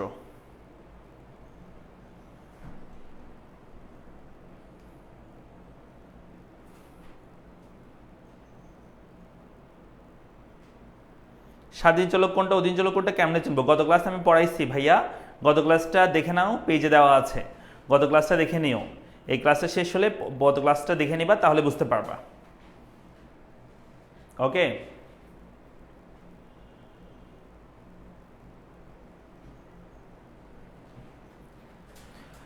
তাহলে আমরা কি করলাম, এখানে 4টা সূত্র লিখে নিলাম, চাহিদার স্থিতিস্থাপকতার 4টা সূত্র আর কি, যেগুলো দিয়ে আমরা ম্যাথগুলো করবো অ্যাকচুয়ালি। ঠিক আছে, সো চলো আমরা শুরু করি। প্রথম হচ্ছে স্থিতিস্থাপকতা বিষয়টা বুঝো। স্থিতিস্থাপকতা বিষয়টা হচ্ছে তোমার স্বাধীন চলকের শতকরা কত পরিবর্তন হয়, অধীন চলকের শতকরা কত পরিবর্তন হয় তার একটা অনুপাত জানার জন্য আমরা এটা করি। বিষয়টা কেন করতেছি স্থিতিস্থাপকতা, আমরা জানি কোন একটা দ্রব্যের দাম, সাধারণত কোন একটা দ্রব্যের দাম মনে করো যে 10 টাকা, সেই অবস্থায় সেই দ্রব্যের চাহিদা হচ্ছে 20 একক, সাপোজ দাম 10 টাকা, চাহিদা হচ্ছে 20 একক। এখন এই দ্রব্যের দামটা বৃদ্ধি পেয়ে যদি 20 টাকা হয়, আমরা জানি দাম বৃদ্ধি পেলে চাহিদা হ্রাস পায়, বাট আসলে চাহিদা হ্রাস পেয়ে অ্যাকচুয়ালি কত হবে সেই জিনিসটা আমরা জানি না। তো সেই জিনিসটা যদি আমরা জানতে চাই, দাম বৃদ্ধি পেলে চাহিদা হ্রাস পায় জানি, বাট কত হ্রাস পাবে সেই জিনিসটা আমরা বুঝি না বা জানি না। সেই জিনিসটা জানার জন্য আমরা স্থিতিস্থাপকতা পড়ে থাকি। স্থিতিস্থাপকতার মধ্যে দেখানো হয় যে স্বাধীন চলকটার আসলে কত পার্সেন্ট পরিবর্তনের ফলে অধীন চলকটা কত পার্সেন্ট বা শতকরা কত পরিবর্তন হবে সেটাই কিন্তু দেখানো হয় স্থিতিস্থাপকতার মধ্যে। ঢালের মধ্যে কিন্তু সেটা বলেন, ঢালের মধ্যে বলছে শুধুমাত্র স্বাধীন চলকের পরিবর্তনকে অধীন চলকের পরিবর্তন দ্বারা ভাগ, বাট এখানে বলতেছি স্বাধীন চলকের আপেক্ষিক পরিবর্তন বা শতকরা পরিবর্তনকে অধীন চলকের আপেক্ষিক বা শতকরা পরিবর্তন দ্বারা ভাগ। এই আপেক্ষিক বা শতকরা পরিবর্তন মানে তোমাকে বুঝতে হবে শুধু অধীন চলকের পরিবর্তন বলতে শুধুমাত্র আমরা এটা লিখতে পারি যে অধীন চলকের পরিবর্তন, তার মানে এখানে আগে মনে করো চাহিদা ছিল 20, হয়েছে মনে করো যে 15, তার মানে অধীন চলকের পরিবর্তন বের করলে 15 থেকে 20 বিয়োগ করতে হবে, আনসার হবে -5 মনে করো, এটা হবে আনসার -5। আর যদি শুধু বলতাম অধীন চলকের পরিবর্তন, বাট অ্যাকচুয়ালি অধীন চলকের আপেক্ষিক বা শতকরা পরিবর্তন বলতে বোঝানো হয় যে যেটা তোমার পরিবর্তন বের হবে সেটাকে প্রাথমিক মান দিয়ে ভাগ করতে হবে, শতকরা মানে আমরা সেটাকে বোঝাই। যেমন ধরো তোমার কাছে ছিল চাহিদা ছিল 20, হয়েছে 15, তো এটা যদি আমরা শুধু পরিবর্তন বলি তাহলে আনসার হবে 15 - 10, পরিবর্তন মান থেকে প্রাথমিক মান বের করতে হয়, আনসার হবে -5 শুধু পরিবর্তন বলে। বাট আমি যদি বলি শতকরা পরিবর্তন কত, তাহলে একটা সূত্র মনে রাখবা, সেটা হচ্ছে পরিবর্তনকে প্রাথমিক মান দিয়ে ভাগ করতে হবে। তাহলে 15 থেকে 20 বের করলে হবে 5, সেটাকে প্রাথমিক মান কত 20, সেটা দিয়ে ভাগ করতে হবে, তখনই আসলে শতকরা পরিবর্তন বের হয় এবং 100 দিয়ে গুণ করতে হয় সাধারণত। ঠিক আছে, যেমন আমি যদি বলি তোমার কাছে 10 টাকা ছিল, তোমাকে কিছু টাকা দিলাম 20 টাকা হলো, এখন যদি তোমাকে আমি বলি তোমার কত টাকা পরিবর্তন হয়েছে, জাস্ট পরিবর্তন বলছি, তাহলে কি বলবা?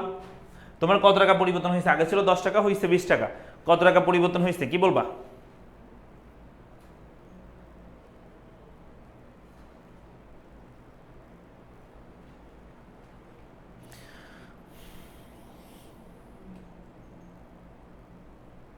হিস্ট্রি ক্লাস হবে ভাইয়া, হবে কালকে পরশু থেকে তোমাদের ক্লাস শুরু হবে।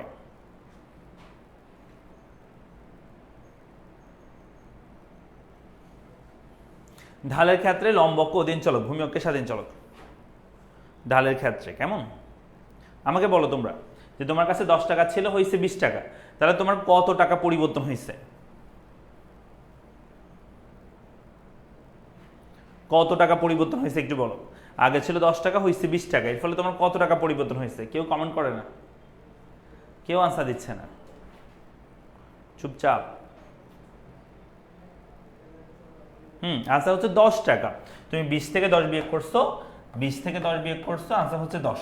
তবে সেটা করলে হবে না, তোমাকে যদি আমি বলি যে তোমার 10 টাকা ছিল, হয়েছে 20 টাকা, তোমার শতকরা কত টাকা পরিবর্তন হয়েছে, তাহলে কিন্তু তুমি শুধু পরিবর্তন বললে হবে না। শতকরা যদি বলি তখন তোমাকে পার্সেন্টেজে বলতে হবে শতকরা কত পার্সেন্ট চেঞ্জ হয়েছে, তখন তোমাকে যেটা করতে হবে সেটা হচ্ছে এই পরিবর্তনকে প্রাথমিক মান দিয়ে ভাগ করতে হবে। তাহলে 20 থেকে 10 বিয়োগ করে দাও, আনসার হবে 20 - 10, মানে পরিবর্তন বের হবে। আর প্রাথমিক মান দিয়ে ভাগ করতে হবে, প্রাথমিক মান হচ্ছে 10, 10 দিয়ে ভাগ করতে হবে, 100 দিয়ে গুণ করতে হবে, তাহলে আনসার বের হবে হচ্ছে 10 থেকে 20 বিয়োগ করলে আনসার হয় 10, 10কে 10 দিয়ে ভাগ করো, 100 দিয়ে গুণ করো, আনসার বের হবে 10%। কত পার্সেন্ট বলো তো? সরি 10%, 100%, সরি 100%, 10% না, 100% বের হবে, কারণ 10কে 10 দিয়ে ভাগ করলে হয় 1, 100 দিয়ে গুণ করলে আনসার হবে 100%। তার মানে তোমার টাকার 100% পরিবর্তন হয়েছে। বাট যদি পরিবর্তন বলি আমরা তাহলে হবে 10 টাকা, বা যদি বলি শতকরা কত পরিবর্তন হয়েছে তাহলে হবে 100%, কারণ আগে 10 ছিল, হয়েছে 20, তার মানে ডাবল হয়ে গেছে না। তো 100% তোমার টাকার কি হয়ে আছে? পরিবর্তন হয়ে আছে। ওকে, শতকরা পরিবর্তন বললে হবে 100%, বাট এমনি যদি পরিবর্তন বলি তাহলে কিন্তু হবে শুধু 10 টাকা। ওকে, তো এখানে আমরা আসলে স্থিতিস্থাপকতার মধ্যে শতকরা পরিবর্তনটা করি, যে অধীন চলকের শতকরা বা আপেক্ষিক পরিবর্তন ডিভাইড বাই স্বাধীন চলকের শতকরা বা আপেক্ষিক পরিবর্তনকে আমরা স্থিতিস্থাপকতা বলে থাকি। তাহলে এখানে স্থিতিস্থাপকতার একটা সংজ্ঞা দিয়েছে, সংজ্ঞা হচ্ছে কোনো অপেক্ষকের স্বাধীন চলকের আপেক্ষিক বা শতাংশিক পরিবর্তনের ফলে অধীন চলকের যে আপেক্ষিক বা শতাংশিক পরিবর্তন হয়, এই দুটার অনুপাতকে আমরা বলে থাকি স্থিতিস্থাপকতা। তাহলে আবার বলছি, কোনো অপেক্ষকের স্বাধীন চলকের আপেক্ষিক বা শতাংশিক পরিবর্তনের ফলে অধীন চলকের যে আপেক্ষিক বা শতাংশিক পরিবর্তন হয় তার অনুপাতটাকে আমরা কি বলি স্থিতিস্থাপকতা বলে থাকি। কেমন? সো এই স্থিতিস্থাপকতা বিভিন্ন ক্লাসিফিকেশন আছে, চলো আমরা সেগুলো সম্পর্কে একটু আলোচনা করি। স্থিতিস্থাপকতা আসলে প্রধানত দুই ধরনের হয়। একটাকে আমরা বলি চাহিদার স্থিতিস্থাপকতা, আর একটাকে আমরা বলে থাকি যোগানের স্থিতিস্থাপকতা। কেমন? তাহলে কি বলছি, স্থিতিস্থাপকতা প্রধানত দুই ধরনের হয়ে থাকে, এক চাহিদার স্থিতিস্থাপকতা, দুই নম্বর হচ্ছে যোগানের স্থিতিস্থাপকতা। এই চাহিদার স্থিতিস্থাপকতা আমাদের তিন ধরনের হয়, চাহিদার দাম, চাহিদার আয়, চাহিদার আরআরই। চাহিদার দামকে আমরা বলে থাকি ইপি, ইলাস্টিসিটি অফ প্রাইস, বা প্রাইস ইলাস্টিসিটি অফ ডিমান্ড বলা হয়। সো ইপি বলা হয়। সো ইপি মানে হচ্ছে প্রাইস ইলাস্টিসিটি অফ ডিমান্ড। কেমন? সো এটা পরীক্ষায় আসে অনেক বেশি। তারপর যে চাহিদার আয় স্থিতিস্থাপকতা, এটাও পরীক্ষায় আসে, এটাকে আমরা বলি ইনকাম ইলাস্টিসিটি অফ ডিমান্ড। অর্থাৎ চাহিদার দাম স্থিতিস্থাপকতার মধ্যে হচ্ছে কোনো দ্রব্যের দামের সাথে চাহিদাটা দেখা হয়, অর্থাৎ দামের শতকরা পরিবর্তন ফলে চাহিদার শতকরা পরিবর্তন কত হবে সেটা। আর চাহিদার আয় স্থিতিস্থাপকতার মধ্যে হচ্ছে ভোক্তার আয়ের শতকরা পরিবর্তন ফলে চাহিদার কি পরিবর্তন হয় কোনো দ্রব্যের সেটা দেখানো হয়। কারণ আমরা জানি শুধু দামের উপর চাহিদা ডিপেন্ড করে না, আরও কিছু ফ্যাক্টর আছে যেগুলোর উপর চাহিদা ডিপেন্ড করে থাকে, যেমন ভোক্তার আয়ের উপরও চাহিদা ডিপেন্ড করে থাকে। এরপর আমরা আরও জানি যেমন পরিপূরক দ্রব্য, পরিবর্তক দ্রব্যের দামের উপর কিন্তু চাহিদা ডিপেন্ড করে থাকে। যে জিনিসটা আমরা দেখবো এই যে চাহিদার আরআরই স্থিতিস্থাপকতার মধ্যে, যে আরআরই স্থিতিস্থাপকতার মধ্যে আমরা কোনো একটা পরিপূরক দ্রব্য বা পরিবর্তক দ্রব্যের দামের পরিবর্তনের ফলে আমার দ্রব্যের চাহিদা কি পরিবর্তন হবে শতকরা সেটা আমরা দেখবো আরআরই স্থিতিস্থাপকতার মধ্যে। এটাকে আমরা ইলাস্টিসিটি অফ ক্রস বা ইসি বলে থাকি। কেমন?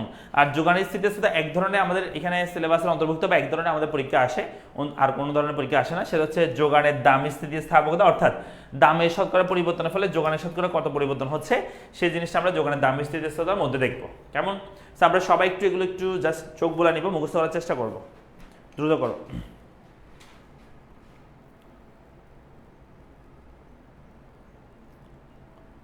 একটু দ্রুত করে নাও।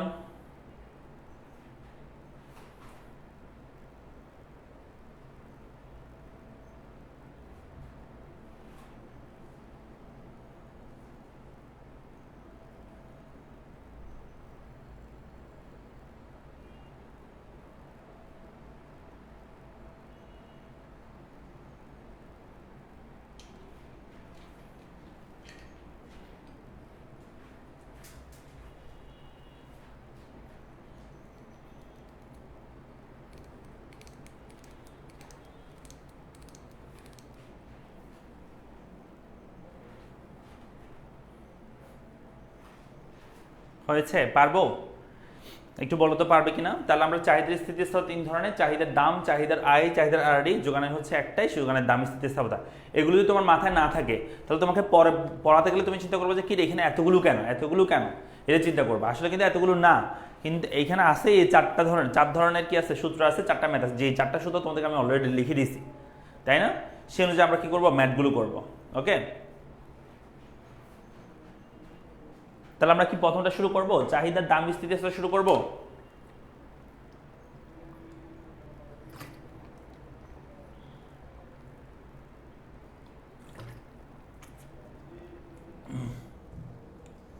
পড়ালেখা পেজে রুটিন দেওয়া হয়েছে, সে অনুযায়ী ক্লাস হবে। কেমন? দ্বিতীয় পত্রের ক্লাসও হবে। পড়ালেখা পেজে রুটিন দেওয়া হয়েছে, সেই অনুযায়ী ক্লাস হবে, তোমরা দেখে নিও, পেজে একটু ঢুকলে হবে।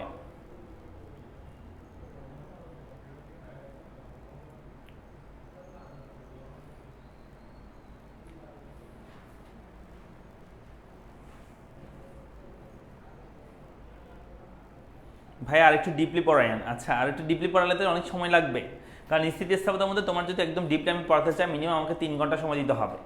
তোমার 3 ঘন্টা সময় না দিলে আমি ডিপলি তো আর পড়াতে পারবো না, কারণ এখানে একদম ইনস্ট্যান্ট আউট যদি পড়াতে চাই তোমাকে একদম ডিপলি কি করতে হবে, সময় দিতে হবে। ওকে, তো আমি চেষ্টা করতেছি যতটুকু পারা যায়। দেখো, আমরা প্রথমে যেটা আলোচনা করবো সেটা হচ্ছে চাহিদা দাম স্থিতিস্থাপকতা। এখানে আমরা সাধারণত দেখব কোন একটা দ্রব্যের দামের শতকরা পরিবর্তনের ফলে চাহিদা যে শতকরা পরিবর্তন হয় সেটা আমরা চাহিদা দাম স্থিতিস্থাপকতার মধ্যে দেখব। কেমন?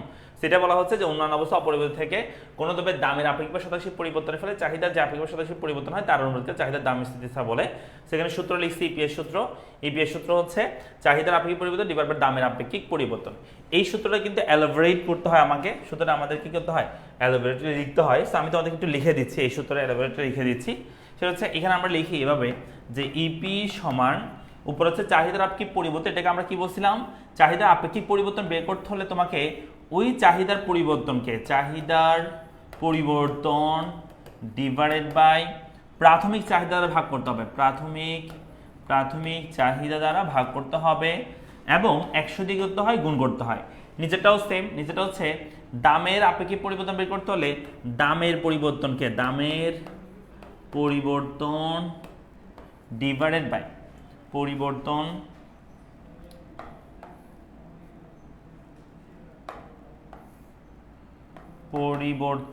ডিভাইডেড বাই প্রাথমিক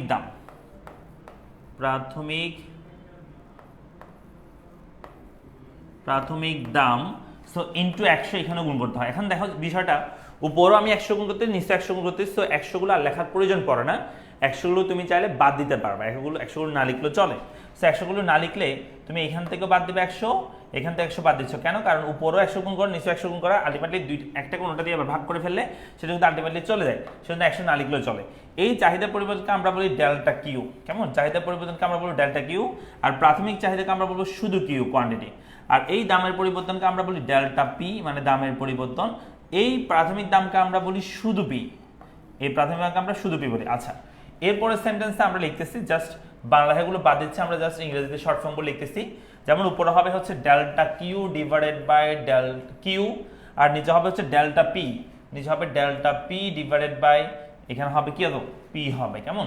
তাহলে উপরে হচ্ছে delta Q divide by Q, আর নিচে হচ্ছে ডেল্টা পি ডিভাইড বাই কত? পি হবে। আচ্ছা, এরপর যেটা সেটা হচ্ছে আমরা এখানে উপরের সংখ্যাটা delta Q divided by Q এটা লিখলাম, আর নিচে যেটা আছে সেটা আমরা এই মাঝখানে ভাগটা আমরা তুলে ফেলতে চাচ্ছি।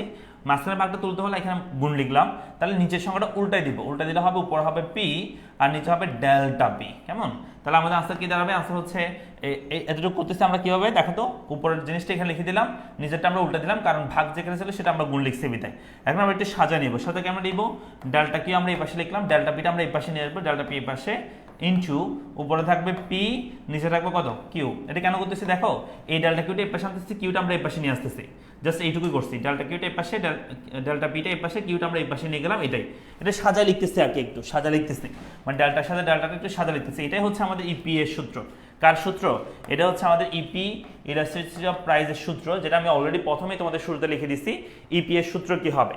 প্রাইস ইলাস্টিসিটি অফ ডিমান্ড, এটা সূত্র কি হবে? এটাই হচ্ছে আমাদের মূল সূত্র। তাহলে ডেল্টা কিউ মানে হচ্ছে চাহিদার পরিবর্তন, ডেল্টা পি মানে হচ্ছে দামের পরিবর্তন, পি মানে প্রাথমিক দাম, কি মানে হচ্ছে প্রাথমিক চাহিদার পরিমাণ। ওকে,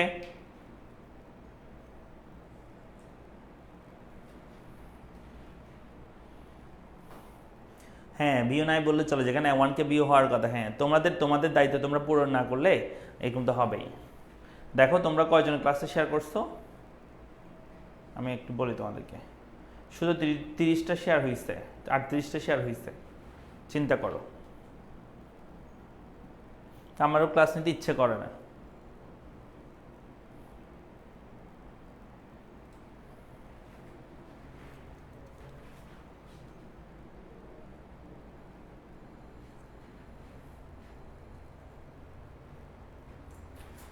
সূত্র দেখলাম, সূত্র পারবো আমরা? তোমাদের সদিচ্ছা থাকতে হবে, ক্লাস শেয়ার মেনশন করা, বন্ধুদেরকে জানানোর, তখন এটা সর্বোচ্চ ক্লাস কি হবে, বি হবে, স্টুডেন্ট থাকবে আর কি। কেমন?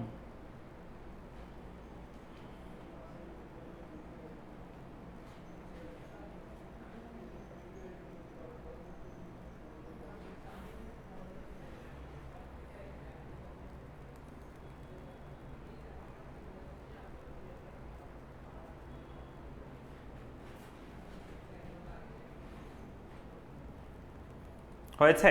আচ্ছা, গেলাম। তাহলে আমরা কি দেখলাম, যে এখানে আমরা ইপি এর সূত্রটা আমরা লিখছি। এখন আমরা চলো ইপি এর একটা ম্যাথ করব। আমরা এখানে একটা ইপি এর ম্যাথ করবো। এখানে একটা এক্সাম্পল দেখতে পাচ্ছি। এখানে আমরা যদি ইপি লিখি, আমরা জানি ইপি লিখি, এইখান থেকে বললো যে আমাদের চাহিদা দাম স্থিতিস্থাপকতা বের করো। তাহলে আমাদের করতে হবে ইপি সমান, আমরা জানি, আমি যা শর্টকাট করলাম, আগের জিনিসগুলো লিখতেছি না, শুধু শর্টকাট লিখতেছি, delta Q divide by delta P into আমরা লিখলাম পি ডিভাইডেড বাই কিউ। তাহলে প্রথম হচ্ছে ডেল্টা কিউ, ডেল্টা কিউ মানে হচ্ছে চাহিদার পরিবর্তন। তাহলে কোনো দ্রব্যের পূর্বের দাম ছিল 10 টাকা, সো তার চাহিদা ছিল তখন 100, দাম পরিবর্তিত হয়ে 9 টাকা হলে চাহিদা বৃদ্ধি পেয়ে 110 হয়। তাহলে আমি যদি ডেল্টা কিউর মান বের করি, এখানে তো আমি একটু বের করে দেখাই তোমাদেরকে। এখানে দেখো, এখানে আমরা লিখতেছি ডেল্টা কিউর মানে কি, তারপর ডেল্টা পি মানে কি, এরপর হচ্ছে পি মানে কি, কিউ মানে কি। প্রথমে আছে ডেল্টা কিউ, ডেল্টা কিউ মানে হচ্ছে চাহিদার পরিবর্তন। আগে ছিল কোনো দ্রব্যের চাহিদা 100 হয়েছে 110, তাহলে চাহিদার পরিবর্তন বের করতে হবে। চাহিদা পরিবর্তন বের করতে হলে পরিবর্তিত মান থেকে প্রাথমিক মান কি করতে হবে, বিয়োগ করতে হবে। তাহলে আনসার হয় 10। আগে ছিল 100 হয়েছে 110, তাহলে 110 থেকে আমি 100 বিয়োগ করলাম, আনসার হলো 10। এরপর ডেল্টা পি মানে হচ্ছে দামের পরিবর্তন। দামের পরিবর্তন আমি বের করবো, আগে ছিল 10 টাকা, হয়েছে দামটা হচ্ছে 9 টাকা। তাহলে এখানে আমরা লিখতে পারি 10 ছিল, সরি এখানে আমরা লিখবো পরিবর্তিত মান থেকে প্রাথমিক মান বিয়োগ। তাহলে 9 থেকে 10 বিয়োগ করতে হবে, ভুলও উল্টা করা যাবে না, পরিবর্তিত মান থেকে প্রাথমিক মান বিয়োগ করতে হবে। আমি একটু সূচিটা করে দিই, তাহলে তোমাদের বুঝতে সুবিধা হবে। সো সূচিটা একটু করে দিচ্ছি। প্রথমে ছিল দাম যেটা ছিল, প্রথমে দাম যেটা ছিল সেটা ছিল হচ্ছে 10 টাকা, দাম কমে হয়েছে 9 টাকা। সেক্ষেত্রে 10 ছিল, চাহিদা ছিল হচ্ছে আমাদের 100, দাম কমছে যখন চাহিদা বৃদ্ধি পাইছে। সো মাথা রাখবা, চাহিদার পরিবর্তন বের করতে হলে পরিবর্তিত মান থেকে প্রাথমিক মান বিয়োগ করবা, কোনোভাবে প্রত্যেক নিচটা বিয়োগ করা যাবে না। যেমন 110 থেকে আমরা 100 বিয়োগ করছি। আর দামের পরিবর্তন বের করতে হলে সেম পরিবর্তন মান থেকে প্রাথমিক মান বিয়োগ করতে হবে, কোনোভাবে 10 থেকে 9 বিয়োগ করা যাবে না। আমরা অনেক সময় বড় সংখ্যা থেকে ছোট সংখ্যা বিয়োগ করতে অভ্যস্ত বিধায় সবসময় সেটাই চিন্তা করি, এটা কিন্তু করা যাবে না। তোমাকে ছোট সংখ্যা থেকে বড় সংখ্যা হইলেও বিয়োগ করতে হবে, পরিবর্তন মান থেকে প্রাথমিক মান বিয়োগ করতে হবে, এটা হচ্ছে পরিবর্তনের নিয়ম। তাহলে আমরা 9 থেকে বিয়োগ করবো কত, 10। তাহলে আনসার হবে 9 থেকে 10 বিয়োগ করলে আনসার হবে কত, 9 থেকে 10 বিয়োগ করলে আনসার হয় -1। কেমন? এরপর দেখো পি এর মান হচ্ছে প্রাথমিক প্রাইস, প্রাথমিক প্রাইস হচ্ছে 10 টাকা, 10 টাকা হচ্ছে প্রাথমিক প্রাইস। আমরা এখানে প্রাথমিক প্রাইস 10 লিখে দিলাম। আর প্রাথমিক চাহিদার পরিমাণ হচ্ছে 100, তাহলে এখানে আমরা 100 লিখলাম প্রাথমিক চাহিদার পরিমাণ। Okay fine. এখন আমরা মানগুলো এখানে বসা দিব। তাহলে উপরে হবে ডেল্টা কিউ এর মান হচ্ছে 10, ডেল্টা পি এর মান হচ্ছে -1 ইনটু পি এর মান হচ্ছে আমাদের কত বের হয়েছে 10, আর কিউ এর মান হচ্ছে আমাদের 100 বের হয়েছে। আচ্ছা, এখন আমরা একটু কাটাকাটি করবো। যদি কাটাকাটি করতে না জানো, একদম সহজ ওয়ে, সেটা হচ্ছে উপরের সাথে উপর গুণ করে দাও, হবে 100, নিচের সাথে নিচে গুণ করে দাও, হবে -100। 100কে -100 দিয়ে তুমি যদি ভাগ করো, আনসার কিন্তু আলটিমেটলি কত হবে জানো, 100কে -100 দিয়ে ভাগ করলে আনসার হবে -1। যদিও -1, বাট এটাকে আমরা -1 লিখতে পারবো না। ইকোনমিক্সে ইপি এর ক্ষেত্রে মাথা রাখবা, ইপি এর ক্ষেত্রে ঋণাত্মক চিহ্ন উপयोग করা হয়। ইপি এর ক্ষেত্রে অলওয়েজ তোমাকে কত লিখতে হবে, পজিটিভ বা পরম মান লিখতে হবে। আনসার কি, যেখানে আমাদের আনসারটা মাইনাস না হয় কি হবে, প্লাস লিখতে হবে। প্লাস কেন লিখতে হচ্ছে জানো, কারণ ইপি এর ক্ষেত্রে মাইনাস চিহ্ন বা ঋণাত্মক চিহ্ন উপयोग করা হয়, মাইনাস থাকলেও তুমি মাইনাস দিতে পারবে না। কেন উপयोग করা হয় সেটা একটু পরে বলতেছি, আগে তোমরা একটু লিখে নাও। ইপি এর ক্ষেত্রে এখানে লিখবো, আমরা নোট দিয়ে লিখে দিব, ইপি এর ক্ষেত্রে ঋণাত্মক চিহ্ন উপেক্ষা করা হয়,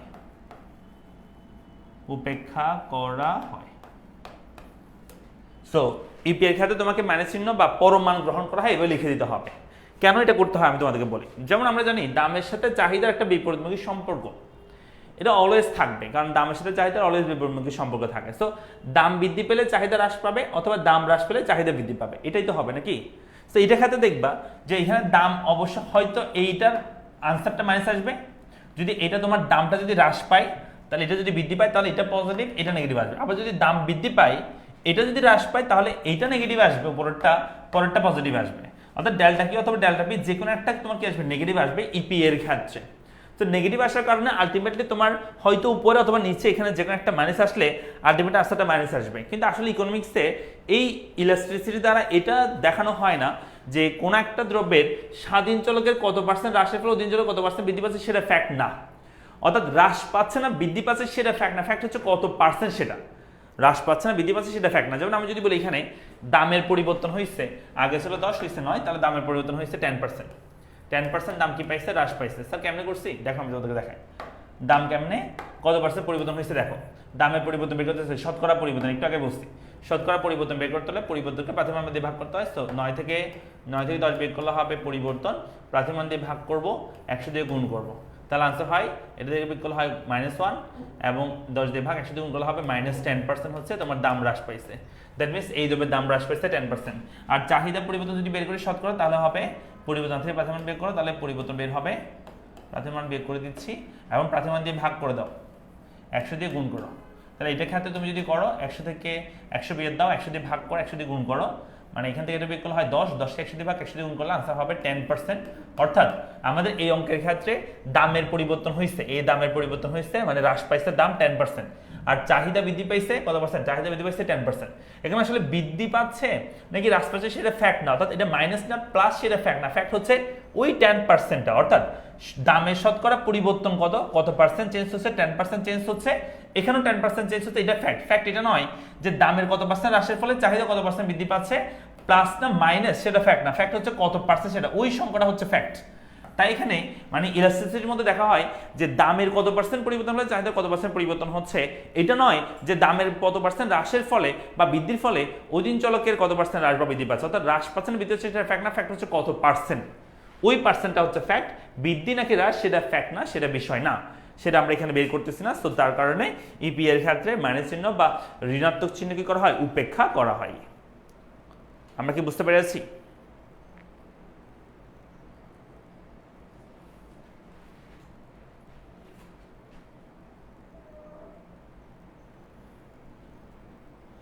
উপরে লেখার জন্য দেখতেছি না, উপরে লেখা হচ্ছে তোমরা ক্যাপশন অফ করে দিতে পারবা। এখানে স্ক্রিনে ক্লিক করো, ক্লিক করে হচ্ছে সেটিংস অপশনে গেলে তোমরা হচ্ছে ক্যাপশনটা অফ করে দিতে পারবা, অটো ক্যাপশনটা অফ করে দিতে পারবা। অফ করে দিলে লেখা দেখা যাবে না, মানে যেটা উপরে ক্যাপশন আসলে সেটা দেখা যাবে না, বন্ধ হয়ে যাবে।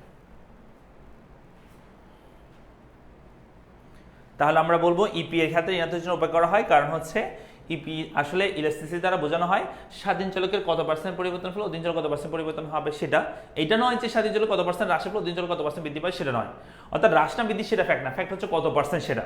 সো যেহেতু আমরা জানি যে এখানে ডেল্টা কি অথবা ডেল্টা পি যেখানে একটা অবশ্যই মাইনাস আসবে, আলটিমেটলি আনসার কিন্তু অলওয়েজ কি আসবে, ইপি এর মান মাইনাস আসবে।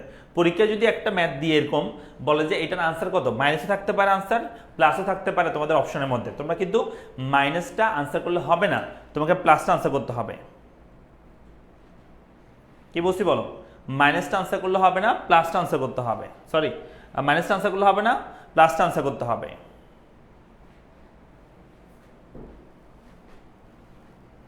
আমরা কি বুঝছো?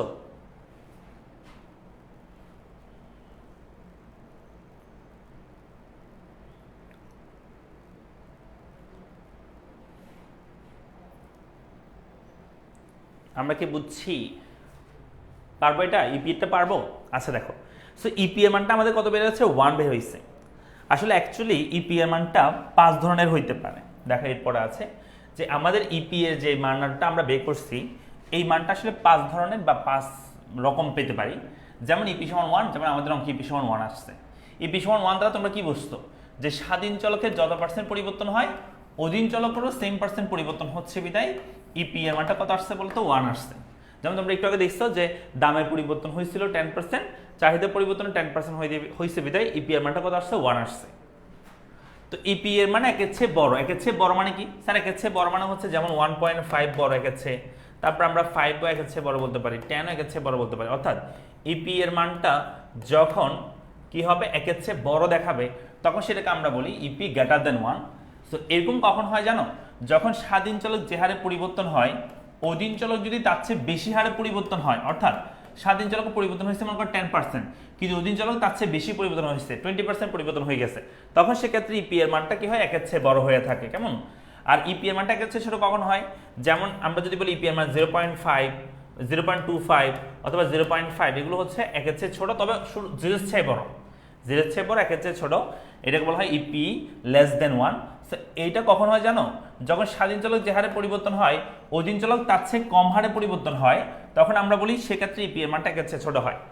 আবার ইপি এর মানটা শূন্য কাকে বলি, ইপি সমান শূন্য কখন হয়, ইপি শূন্য মান তো শূন্য বুঝতেছো, তো এটার মান তখনই হয় যখন স্বাধীন চলকের পরিবর্তনের ফলে অধীন চলকের যদি কোনোই পরিবর্তন না হয়, অর্থাৎ স্বাধীন চলকের পরিবর্তন হয়েছে 10%, বাট অধীন চলকের কোনোই পরিবর্তন হয় নাই, তার মানে সেটাকে আমরা শূন্য স্থিতিস্থাপকতা বলে থাকি।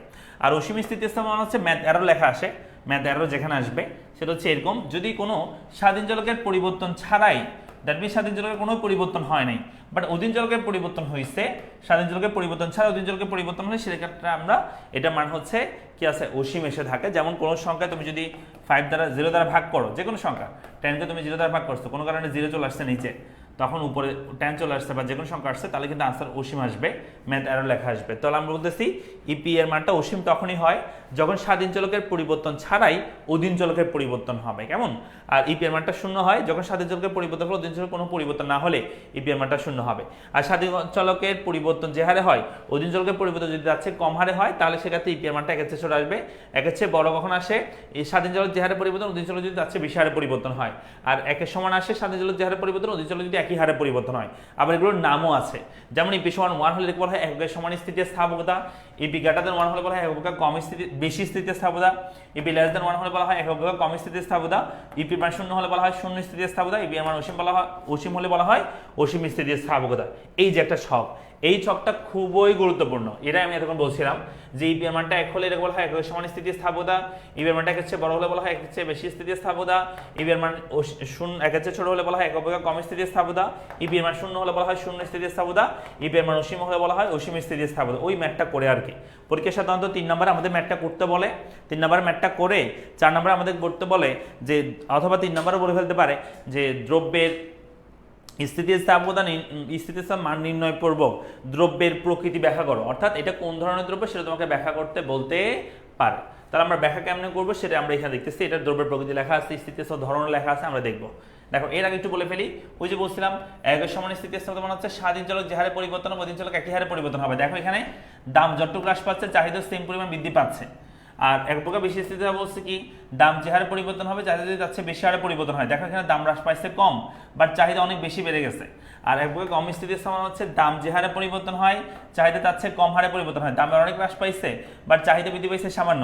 আর শূন্য স্থিতিস্থাপকতা মানে হচ্ছে দামের পরিবর্তন ছাড়া চাহিদা পরিবর্তন হয়, সরি শূন্য স্থিতিস্থাপকতা মানে হচ্ছে দামের পরিবর্তন হলে চাহিদা কোনো পরিবর্তন হয় না, অর্থাৎ দাম বৃদ্ধি পাচ্ছে বাট চাহিদা আগের জায়গায় আছে, দাম আরো বৃদ্ধি পাচ্ছে বাট চাহিদা আগের জায়গায় আছে, তার মানে হচ্ছে সেটাকে আমরা শূন্য স্থিতিস্থাপকতা বলবো, দামের পরিবর্তন ফলে চাহিদা কোনো পরিবর্তন না হলে। আর অসীম স্থিতিস্থাপকতা বলবো যেখানে দামের পরিবর্তনের ফলে দামের পরিবর্তন ছাড়াই চাহিদার পরিবর্তন হবে, দামের কোনো চেঞ্জ হয় না বাট চাহিদা বাড়বে, সেক্ষেত্রে সেটার মান হচ্ছে অসীম স্থিতিস্থাপকতা হবে। কনফিউশনের পার্ট সেটা হচ্ছে স্থিতিস্থাপকতা বললে সেক্ষেত্রে লম্বকের সমান্তরাল হলে স্থিতিস্থাপকতা হয় শূন্য, বাট আমি যদি বলি লম্বকের সমান্তরাল একটা রেখা, সেই রেখার ঢাল কত মনে আছে তোমাদের? একটু আগে বলছি লম্বকের সমান্তরাল যদি একটা রেখা হয় সেই রেখার ঢাল যদি বের করতে বলে, এই রেখাটা যদি ঢাল বের করতে বলে, লম্বকের সমান্তরাল এই রেখাটা যদি ঢাল বের করতে বলে, তাহলে সেই রেখার ঢাল কত হবে জানো? ঢাল হবে কিন্তু অসীম। আবার বলতেছি লম্বকের সমান্তরাল স্থিতিস্থাপকতা হয় শূন্য স্থিতিস্থাপকতা, বাট ঢাল হবে কি? অসীম। আর যদি ভূমি-অক্ষের সমান্তরাল হয় সেক্ষেত্রে স্থিতিস্থাপকতা অসীম, বাট এটার ঢাল কিন্তু কত হবে জানো? ঢাল কিন্তু হবে এটার শূন্য। কেমন? ঢাল কত হবে? ঢাল কিন্তু এটার কত হবে? শূন্য হবে। আমি শূন্য লিখে দিই, ঢাল হবে শূন্য। তাহলে এটা মাথায় রাখবা, ওই যে ওইটা দিয়ে মাথায় রাখবা। তোমাদের আমি স্থিতিস্থাপকতা ঢালটা দিয়ে মনে রাখতে বলছিলাম। ঢালটা হচ্ছে 4 ধরনের রেখার ঢাল বলছি, ঊর্ধ্বগামী রেখার ঢাল, নিম্নগামী রেখার ঢাল, ভূমি-অক্ষের সমান্তরাল রেখার ঢাল, লম্বকের সমান্তরাল রেখার ঢাল। ঊর্ধ্বগামী হলে পজিটিভ ঢাল, পাহাড় উঠতে গেলে পজিটিভ ঢাল, পাহাড় থেকে নামতে গেলে নেগেটিভ ঢাল, একটা পাহাড় ভূমি-অক্ষের সমান্তরাল তার মানে শূন্য ঢাল, একটা পাহাড় লম্বকের সমান্তরাল তার মানে অনেক বেশি খাড়া, এত বেশি খাড়া যদি মান কাউন্ট করতে পারতেছে না, সো অসীম ঢাল হবে। সো এটা মনে থাকলে স্থিতিস্থাপকতা তার ভিন্ন। ঢালের ক্ষেত্রে যদি ভূমি-অক্ষের সমান্তরাল হলে শূন্য ঢাল হয়, স্থিতিস্থাপকতার ক্ষেত্রে সেটা হবে স্থিতিস্থাপকতার ক্ষেত্রে ভূমি-অক্ষের সমান্তরালে সেটা হবে অসীম স্থিতিস্থাপকতা। স্থিতিস্থাপকতা বলে সেটা হবে অসীম, আর ঢাল হচ্ছে এটা। কেমন? ঢালের ক্ষেত্রে হচ্ছে ভূমি-অক্ষের সমান্তরাল হলে শূন্য, আর স্থিতিস্থাপকতার ক্ষেত্রে ভূমি-অক্ষের সমান্তরাল হলে অসীম ঢাল, আর লম্বকের সমান্তরাল হলে স্থিতিস্থাপকতার ক্ষেত্রে অসীম কিন্তু ঢালের ক্ষেত্রে অসীম কিন্তু স্থিতিস্থাপকতার ক্ষেত্রে কি হবে? শূন্য স্থিতিস্থাপকতা হবে লম্বকের সমান্তরাল। ঠিক আছে, মনে থাকবে?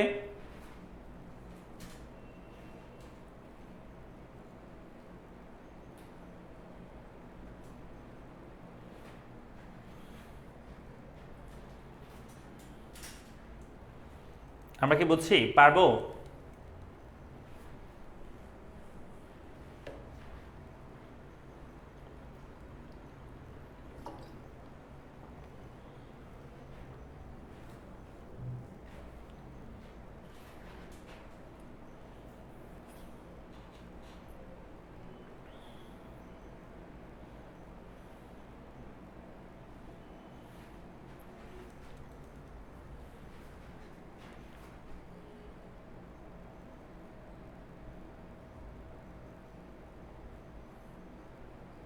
হয়েছে? বিপরীত মনে রাখবা, কিন্তু কোনটা তুমি বেসিক ধরে মনে রাখবা সেটা ভুলে যাও, সেজন্য সমস্যা আর কি। বেসিক ধরে বলছে আমি ঢালটা বেসিক ধরবা, তাহলে ইজি হবে। ঊর্ধ্বগামী হলে পজিটিভ ঢাল, কারণ পাহাড় উঠতে গেলে পজিটিভ, হাতে নামতে নেগেটিভ। একটা পাহাড় কোনো ভূমি অক্ষের সমান্তরাল, একদম কোনো পাহাড় নাই, তার মানে শূন্য ঢাল হবে। আর আর লম্ব অক্ষের সমান্তরাল একদম খাড়া একটা পাহাড়, তার মানে অসীম ঢাল হবে। সো সেখান থেকে বেসিক করে তুমি এটা মাথায় রাখবা, নাহলে ভুল হয়ে যাবে, আবার পরীক্ষার হলে গিয়ে ভুলে যাবে তোমরা।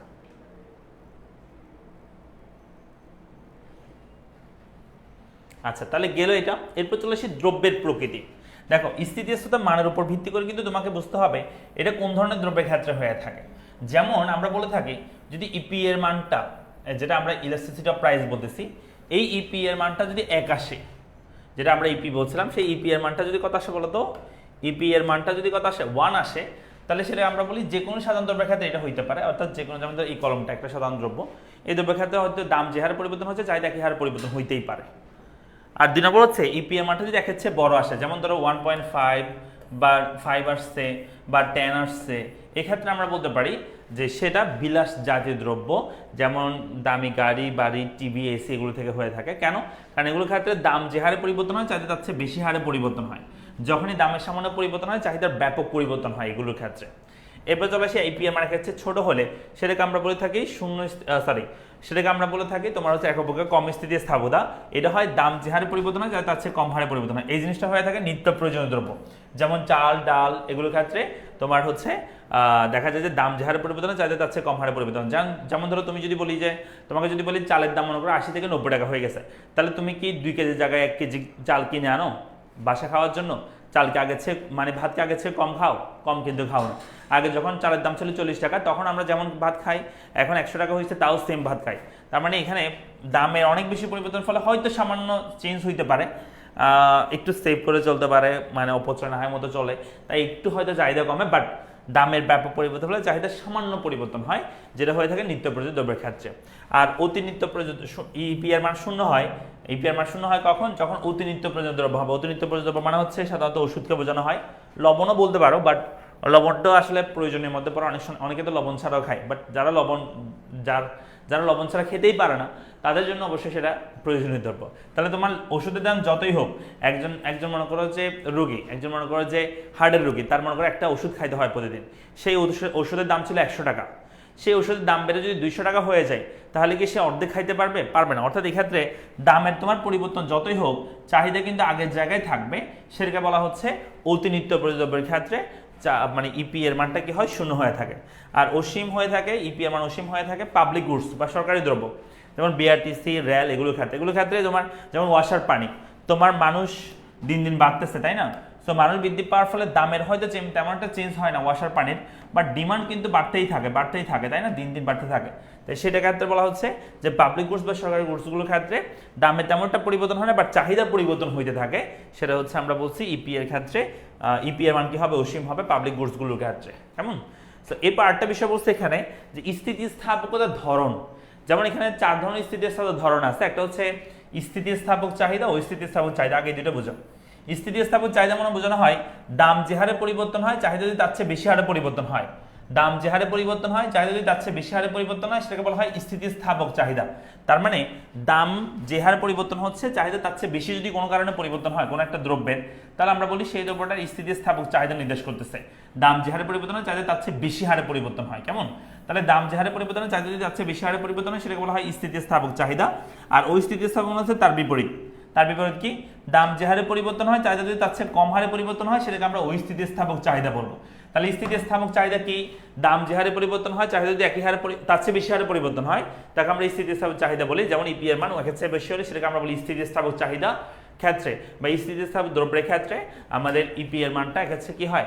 বড় হয়, বা বলতে পারি স্থিতিস্থাপক চাহিদা নির্দেশ করে। দাম যে হারে পরিবর্তন, চাহিদা তার চেয়ে বেশি হারে পরিবর্তন হয়, এগুলো হয়ে থাকে বিলাস জাতীয় দ্রব্যগুলোর ক্ষেত্রে। কেমন? আর ওই স্থিতিস্থাপক চাহিদা কি? দাম যে হারে পরিবর্তন হয়, চাহিদা তার চেয়ে কম হারে পরিবর্তন হয়, সেগুলো হয়ে থাকে নিত্য প্রয়োজনীয় দ্রব্যগুলোর ক্ষেত্রে। ওই স্থিতিস্থাপক চাহিদা আমরা দেখতে পেয়ে থাকি। কেমন? আগে এই দুটো মুখস্থ করো। স্থিতিস্থাপক চাহিদা কি? ওই স্থিতিস্থাপক চাহিদা কি?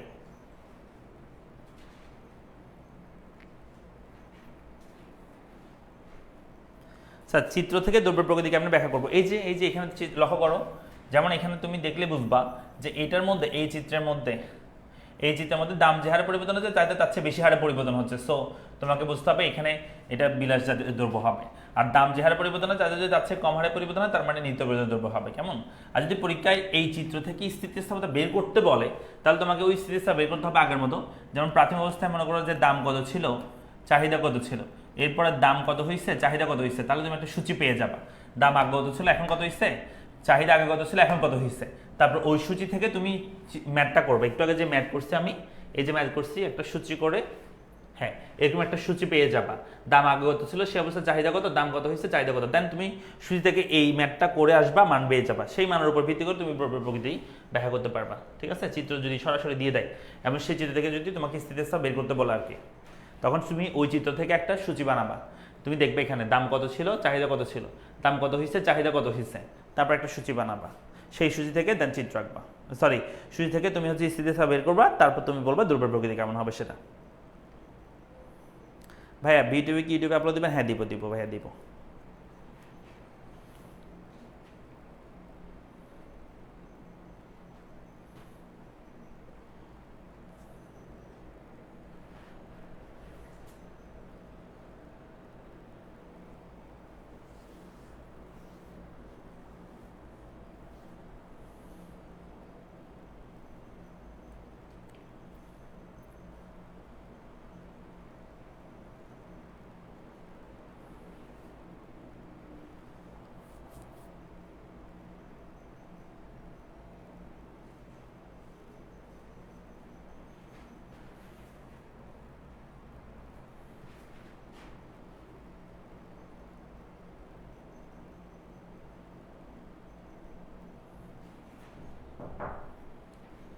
হয়েছে?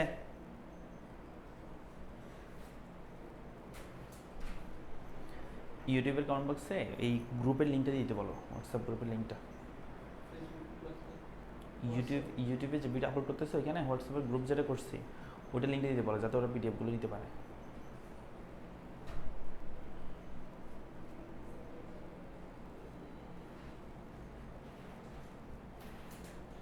আচ্ছা তাহলে আমরা কি বলছি যে ইপি এর মানটা যদি একের চেয়ে বড় হয়, দ্যাট মিনস স্বাধীন চলক যে হারে পরিবর্তন অধিক চলক তার চেয়ে বেশি হারে পরিবর্তন হয়, সেটাকে আমরা বলে থাকি স্থিতিস্থাপক চাহিদা। আর ওই স্থিতিস্থাপক চাহিদা হচ্ছে স্বাধীন চলক যে হারে পরিবর্তন অধিক চলক তার চেয়ে কম হারে পরিবর্তন হয়। এখন দেখো সম্পূর্ণ স্থিতিস্থাপক মানে কি, দেখো এই চিত্র তুমি লক্ষ্য করলে বুঝবা যে এই চিত্রের মধ্যে আমি তোমাদেরকে বলতেছি স্বাধীন চলক যে হারে পরিবর্তন অধিক চলক তার চেয়ে কম হারে পরিবর্তন হয়, তাকে আমরা ওই স্থিতিস্থাপক চাহিদা বলি। আর সম্পূর্ণ স্থিতিস্থাপক মানে হচ্ছে এরকম যে স্বাধীন চলক যে হারে পরিবর্তন হয় অধীন চলক যদি তার চেয়ে একদম কম হারে পরিবর্তন হয়, আরো কমা দিও মনে করে, এরপরে স্বাধীন চলক যে হারে পরিবর্তন অধীন চলক তার চেয়ে একদম কম হারে পরিবর্তন হয়।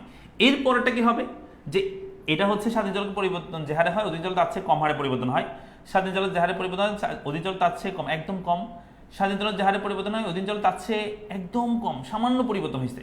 এরপরটা কি হইতে পারে যে স্বাধীন চলকের পরিবর্তনের ফলে অধীন চলকের কোনো পরিবর্তন হয় নাই, আগের জায়গায় আসছে, তাই না? তার মানে এই জিনিসটার সর্বোচ্চ লেভেল, এক্সট্রিম লেভেল হচ্ছে এইটা।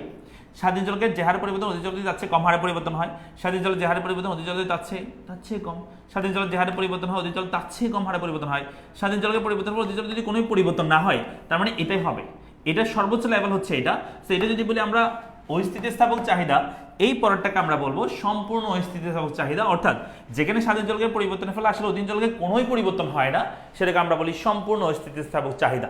পরীক্ষা আসবে যে ভূমির যোগান রেখার ঢাল কত, আমরা বলছিলাম একটু আগে ভূমির যোগান রেখার ঢাল বলছি আমরা অসীম ঢাল, ভূমির যোগান রেখার ঢাল কিন্তু অসীম, কিন্তু পরীক্ষা যদি আসে ভূমির যোগান রেখার স্থিতিস্থাপকতা কেমন, তাহলে বলবা শূন্য স্থিতিস্থাপকতা। আবার এটাকে আমরা বলতে পারি ভূমির যোগান রেখার ক্ষেত্রে ভূমির যোগান রেখাকে বলা হয় সম্পূর্ণ স্থিতিস্থাপক চাহিদা, অর্থাৎ ভূমির যোগানটা হবে ভূমির যোগানটা হবে সম্পূর্ণ স্থিতিস্থাপক যোগান। এখানে যদিও চাহিদা বলতেছি, বাট এমনি হচ্ছে ভূমির যোগানের আমরা বলবো সম্পূর্ণ স্থিতিস্থাপক যোগান হবে। ভূমির যোগান রেখা সম্পূর্ণ স্থিতিস্থাপক হয়ে থাকে, কারণ এখানে দামের পরিবর্তনের ফলে অর্থাৎ স্বাধীন চলকের পরিবর্তন ফলে অধীন চলকের কোনো পরিবর্তন হয় না, তো ভূমির যোগান ওই সম্পূর্ণ স্থিতিস্থাপক হবে। কেমন?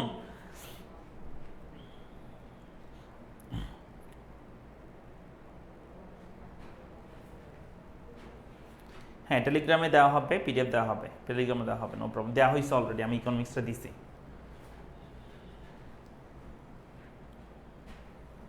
ইপি সমান 1 এর স্থিতিস্থাপকতার ধরন হবে নাকি? না, এটা কোনো স্থিতিস্থাপকতার ধরন হবে না। ইপি একের চেয়ে বড় হলে হয়, ছোট হলে হয় এবং শূন্য হলে হয় এবং অসীমেরটা হয়। অসীমটা হচ্ছে অসীম স্থিতিস্থাপক, ওই সম্পূর্ণ স্থিতিস্থাপক চাহিদা মানে হচ্ছে আমরা এও বলবো যে তোমার হচ্ছে এই জিনিসটার সর্বোচ্চ লেভেল। এটা সর্বোচ্চ লেভেল কি? আমরা বলছি এখানে দাম যে হারে পরিবর্তন হয় যাদের তার চেয়ে বেশি হারে পরিবর্তন হয়। তারপরটা কি হতে পারে? দাম যে হারে পরিবর্তন হয় যাদের তার চেয়ে অনেক বেশি পরিবর্তন হয়। তারপরটা কি হতে পারে? দাম যে হারে পরিবর্তন হয় যাদের তার চেয়ে অনেক বেশি পরিবর্তন হয়। তাহলে লেখাটা এরকম। এরপরটা এটা হতে পারে না যে দামের পরিবর্তন ছাড়া আসলে চাহিদার পরিবর্তন হয়ে যাচ্ছে। দাম যে হারে পরিবর্তন হয় যাদের তার চেয়ে বেশি হারে পরিবর্তন হয়। দামের যে হারে পরিবর্তন হয় যাদের তার চেয়ে অনেক বেশি পরিবর্তন। দাম যে হারে পরিবর্তন চাহিদা তার চেয়ে অনেক বেশি পরিবর্তন। দামের পরিবর্তন ছাড়া এরপরে কি হতে পারে? চাহিদার পরিবর্তন হইতে পারে। তার মানে এটার সর্বোচ্চ লেভেল হচ্ছে এইটা।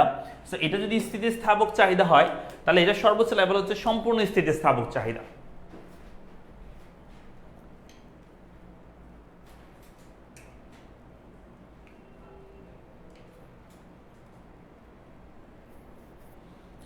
এই পিডিএফ এর লিঙ্ক পাবা তোমরা নিচের কমেন্ট বক্সে একটা গ্রুপের লিঙ্ক দেওয়া আছে, সেই গ্রুপে তোমরা জয়েন করলে পিডিএফ পেয়ে যাবা, সেখানে দেওয়া হবে। কেমন?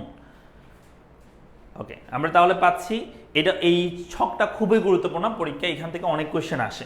তাহলে আমরা চলে গেলাম, আমাদের ইপি এর কাজ শেষ। তাহলে আমরা চাহিদা দাম স্থিতিস্থাপকতা আমরা পড়ে ফেলছি, ইপি পড়ে ফেলছি।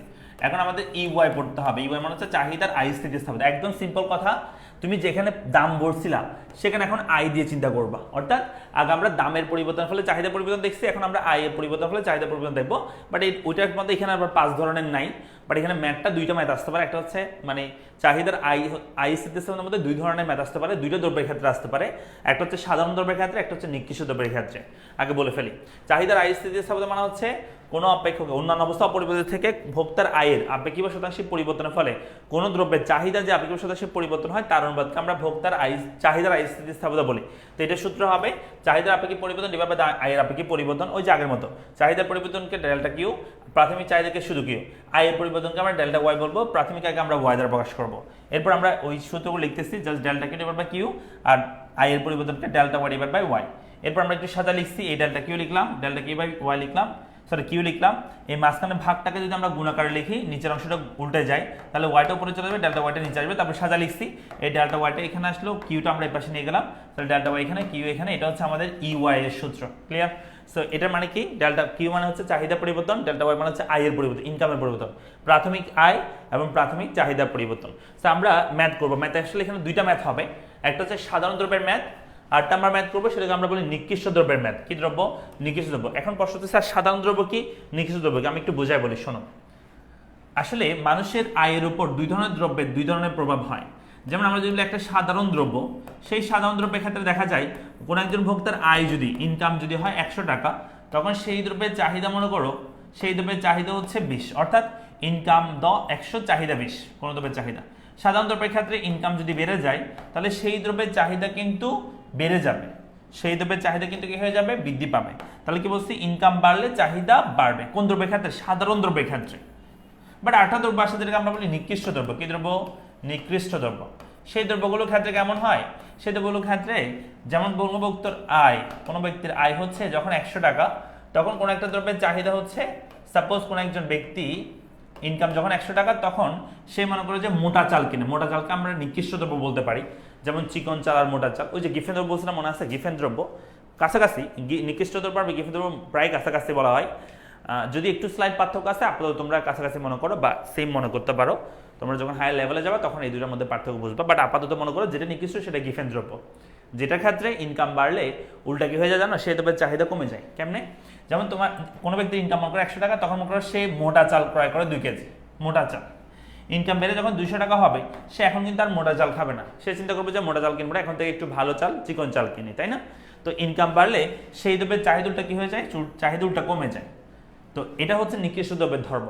সাধারণ দ্রব্যের ক্ষেত্রে আয় বাড়লে চাহিদা বাড়ে, আর নিকৃষ্ট দ্রব্যের ক্ষেত্রে আয় বাড়লে চাহিদা উল্টা কমে যায়। সো সাধারণ দ্রব্যের ক্ষেত্রে চাহিদার আয় স্থিতিসহ তুমি যদি বের করো সাধারণ দ্রব্যের ক্ষেত্রে, তাহলে এটা যেহেতু বাড়তেছে এটাও বাড়তেছে, সো এটা মানটা ধনাত্মক বের হবে। সো সাধারণ দ্রব্যের ক্ষেত্রে চাহিদার আয় স্থিতিসহ এর মান কি হবে? ধনাত্মক হবে। বাট নিকৃষ্ট দ্রব্যের ক্ষেত্রে চাহিদার আয় স্থিতিসহ বের করলে সেটা কিন্তু ঋণাত্মক হবে। আবার সেটার মধ্যে আবার ইপি এর মতো ঋণাত্মক চিহ্ন উপেক্ষা করা যাবে না। কেমন? এই চাহিদার আইসিসিএর মধ্যে ইপি এর মান যদি ঋণাত্মক আসে, সরি ইউআই এর মান যদি ঋণাত্মক আসে, তাহলে তুমি কি করবা, ঋণাত্মকে লিখে দিবা। আবার ধনাত্মক করতে যায় না, শুধুমাত্র ইপি এর ক্ষেত্রে সেই রুলসটা, ইপি এর ক্ষেত্রে শুধুমাত্র ধনাত্মক করতে হয়, ঋণাত্মক থাকলো, বাট অন্যান্যগুলোর ক্ষেত্রে যেমন থাকবে তেমন লিখে দিবা, ঠিক আছে? ওকে,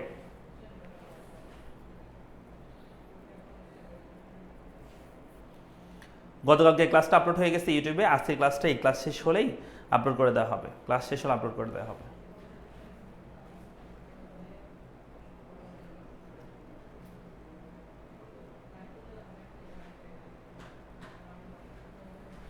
আচ্ছা, তাহলে আমরা বুঝতে পারলাম যে সাধারণত, হ্যাঁ, সাধারণত ক্ষেত্রে ইপি এর মানটা ধনাত্মক হয়। কেমন ধনাত্মক হয় আমরা করে ফেলি এখানে, এখানে একটা ম্যাথ দেওয়া আছে, সেই ম্যাথটা আমরা করি।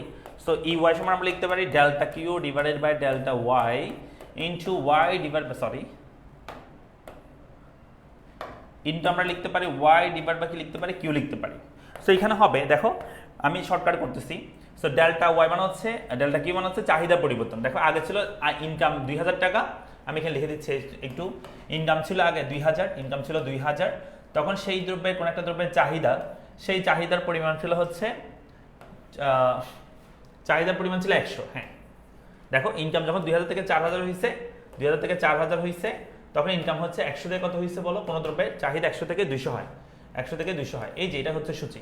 তাহলে আমাদের ডেল্টা কি মানে হচ্ছে চাহিদার পরিবর্তন, চাহিদা আগে ছিল 100 হয়েছে 200, তাহলে এটা পরিবর্তন বের করতে হলে 200 মাইনাস 100 করতে হবে, তাহলে আনসার হচ্ছে 200 মাইনাস 100 করলে আনসার হবে 100। আমি শর্টকাট করতেছি আর কি, জাস্ট এইখানে লিখে না লিখে আর কি। ডেল্টা কিউ মানে হচ্ছে, ডেল্টা ওয়াই মানে হচ্ছে আয়ের পরিবর্তন, ইনকামের পরিবর্তন। আগে ছিল 2000 হয়েছে 4000, তাহলে 2000 থেকে 4000 বের করে দাও, আনসার হবে এখানে 2000 ইনটু প্রাথমিক চাহিদা আয় হচ্ছে 2000, সো 2000 লিখে দিব প্রাথমিক আয়, এবং প্রাথমিক হচ্ছে চাহিদার পরিমাণ হচ্ছে 100, 100 লিখে দিব। তাহলে আনসার কি দাঁড়াবে, কাটাকাটি করো, এটা তারা এটা কাটাকাটি করতে পারে, এটা তারা কাটাকাটি করতে পারে, আনসার হবে 1। মাথায় রাখবা এখানে আবার 0 লিখে দিও না, কাটাকাটি করার পরে কোনো কিছু না থাকলে তার মানে 1 আছে, মানে কি আছে, 1 আছে। কাটাকাটি করতে না জানলে উপরে শুধু গুণ করে দিবা, নিচে নিচে গুণ করে দিবা, গুণ করে তারপর ভাগ করে দিবা, এর সাথে গুণ করে লিখবা, এর সাথে গুণ করে লিখবা, তারপর ভাগ করবা, তাহলে আনসার বের হবে। তাহলে ইপি এর মানটা কত, সরি ইউআই এর মানটা আমাদের কত আসছে, 1 আসছে।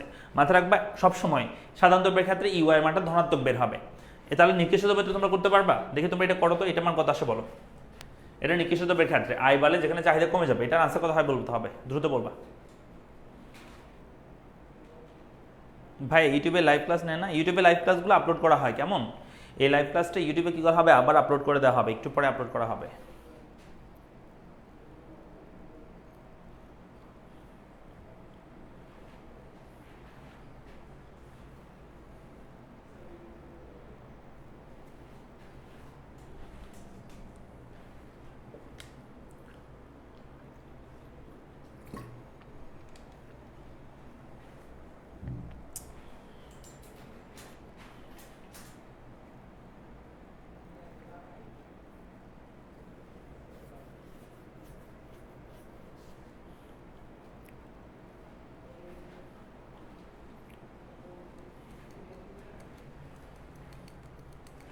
করো, আনসার করো, কত হয় আমি করে দিব, তোমরা পারবে না। ই ওয়াই সমান আমরা লিখতে পারি তাহলে হচ্ছে delta Q divide by delta Y into Y divide by Q লিখতে পারি। তাহলে আনসার হচ্ছে ডেল্টা কি মানে হচ্ছে কিউর পরিবর্তন, কোয়ান্টিটির পরিবর্তন। সো আগে ছিল 2000 থেকে 4000, 2000 বছর নিশ্চিত চাহিদা ছিল 200, আয় বেড়ে 4000 টাকা হলে এটা হয়েছে 100। তার মানে এবার এখানে আমি লিখে দিচ্ছি ওয়াই যখন ইনকাম যখন 2000, তখন চাহিদা হচ্ছে, তখন চাহিদা পরিমাণ হচ্ছে 200, ইনকাম বেড়ে যখন 2000 টাকা 4000 টাকা হয়েছে, তখন চাহিদা বেড়ে কত হয়ে গেছে, 100 হয়ে গেছে। তাহলে এখানে ডেল্টা কি মানে হচ্ছে চাহিদার পরিবর্তন। সো এখানে এটা পরিবর্তন হবে 100 থেকে 200 বিয়োগ করলে হবে -100, কেমন, 100 থেকে 200 বিয়োগ করলে কত হবে, -100। আর ডেল্টা ওয়াই মানে হচ্ছে ওয়াই এর পরিবর্তন, ওয়াই এর পরিবর্তন 2000, 4000 থেকে 2000 বিয়োগ করলে এটা হবে 2000। ওকে, ইনটু প্রাথমিক চাহিদা হচ্ছে 2000, এবং নিচেটা হবে হচ্ছে কত, নিচেটা হচ্ছে প্রাথমিক চাহিদা, প্রাথমিক চাহিদা হচ্ছে 200, 200 লিখে দিলাম। এখন তুমি যদি ভাগ করো, সরি এটা 200 হবে, এটা কাটাকাটি যাবে, এবং এটার সাথে কাটাকাটি করলে আনসার হবে -হাফ। 100কে -100কে 200 দিয়ে ভাগ করলে আনসার হবে -হাফ, বা লিখতে পারি এটাকে -0.5, তাই না? সো -0.5 -হাফ বলতে পারো। তো এখন বিষয় যেটা হয়েছে সেটা হচ্ছে, হ্যাঁ এখন এখানে কিন্তু তুমি -3 উপেক্ষা করতে পারবে না, তোমাকে যেটা সেটা লিখতে হবে। সো নিকৃষ্ট দ্রব্যের ক্ষেত্রে চাহিদা আইসিসির মান কি হবে, ঋণাত্মক হবে। মাথা রাখবা নির্দিষ্ট দ্রব্যের ক্ষেত্রে আয় বাড়লে ইনকাম কমে যায়, সরি ইনকাম বাড়লে চাহিদা কমে যায়, তো সেক্ষেত্রে ঋণাত্মক আনসার আসবে যেহেতু বিপরীতমুখী সম্পর্ক। আমরা কি বুঝছি? পারবো?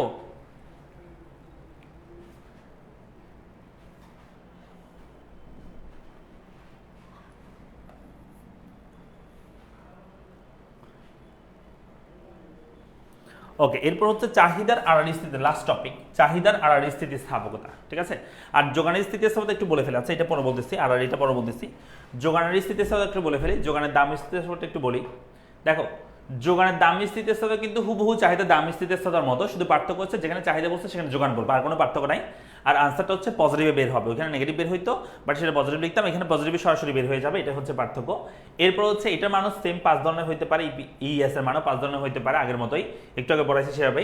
যেমন এখানে ছকটাও সেম, শুধুমাত্র পার্থক্যটা হচ্ছে আগে রেখা এই 3টা রেখা ছিল আগে নিম্নগামী, এখন সেগুলো হবে কি ঊর্ধ্বগামী রেখা, যেহেতু যোগান রেখা। আর এখানে চাহিদা না হয় কি হবে, শুধুমাত্র যোগান লিখতে হবে, এই হচ্ছে পার্থক্য, বাকি সব ঠিকঠাক। চাহিদার স্থিতিস্থাপকতা মানে চাহিদার দাম স্থিতিস্থাপকতা সরাসরি যোগান দাম স্থিতির মতোই, শুধুমাত্র যেখানে চাহিদা বলছে সেখানে বলতে হবে যোগান বলতে হবে, আর আনসারগুলো পজিটিভ বের হয় আর কি, যেহেতু দামের সাথে যোগানের সম্মুখীন সম্পর্কে তাই। আর স্থিতিস্থাপকতা বলতেছিলাম আমরা, হ্যাঁ,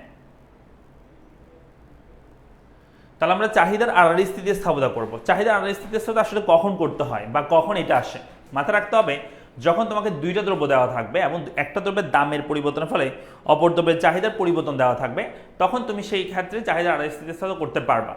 চাহিদার দামের স্থিতিস্থাপকতা তখন করলে হবে না। দেখো আমি যদি বলি, ভালো করে লক্ষ্য করবা, এক্স দ্রব্যের দাম, আচ্ছা এক্স দ্রব্যের দাম না বলি, একটা দ্রব্যের নামে বলে ফেলি। মনে করো যে কোনো একটা দ্রব্য,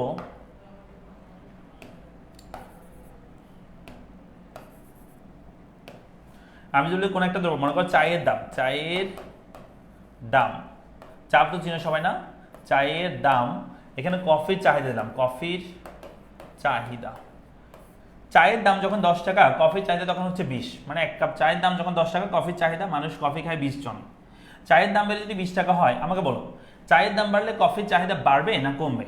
দ্রুত আনসার করতে হবে। চায়ের দাম বৃদ্ধি পেলে, চায়ের দাম বৃদ্ধি পেলে কফির চাহিদা বাড়বে না কমবে? হ্যাঁ, চায়ের দাম বাড়লে চায়ের চাহিদা কমবে, ঠিক আছে, চায়ের দাম বাড়লে চায়ের চাহিদা কমবে, এটা হচ্ছে সম্পর্ক, যেই দ্রব্য সেই দ্রব্যের দাম, যেই দ্রব্য সেই দ্রব্যের চাহিদার কথা বলতেছি। সো এটা করবো আমরা ইপি এর ক্ষেত্রে, চাহিদার দামের ক্ষেত্রে। বাট চাহিদার আড়াআড়ি কখন করি? যখন একটা দ্রব্যের দামের সাথে অপর দ্রব্যের চাহিদার সম্পর্ক দেখানো হয়, তখন আমরা আড়াআড়ি স্থিতিস্থাপকতা করে থাকি। হ্যাঁ, জিশান শিকদার বলছে চলো সবাই আরেকবার শেয়ার দিই, হ্যাঁ এটা কিন্তু সত্যি কথা, তোমরা কিন্তু শেয়ার করো না।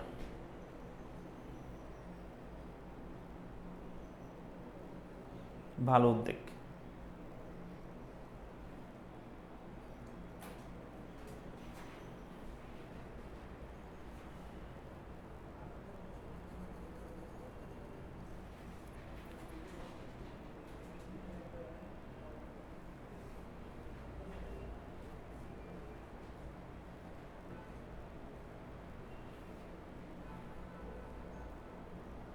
হয়েছে?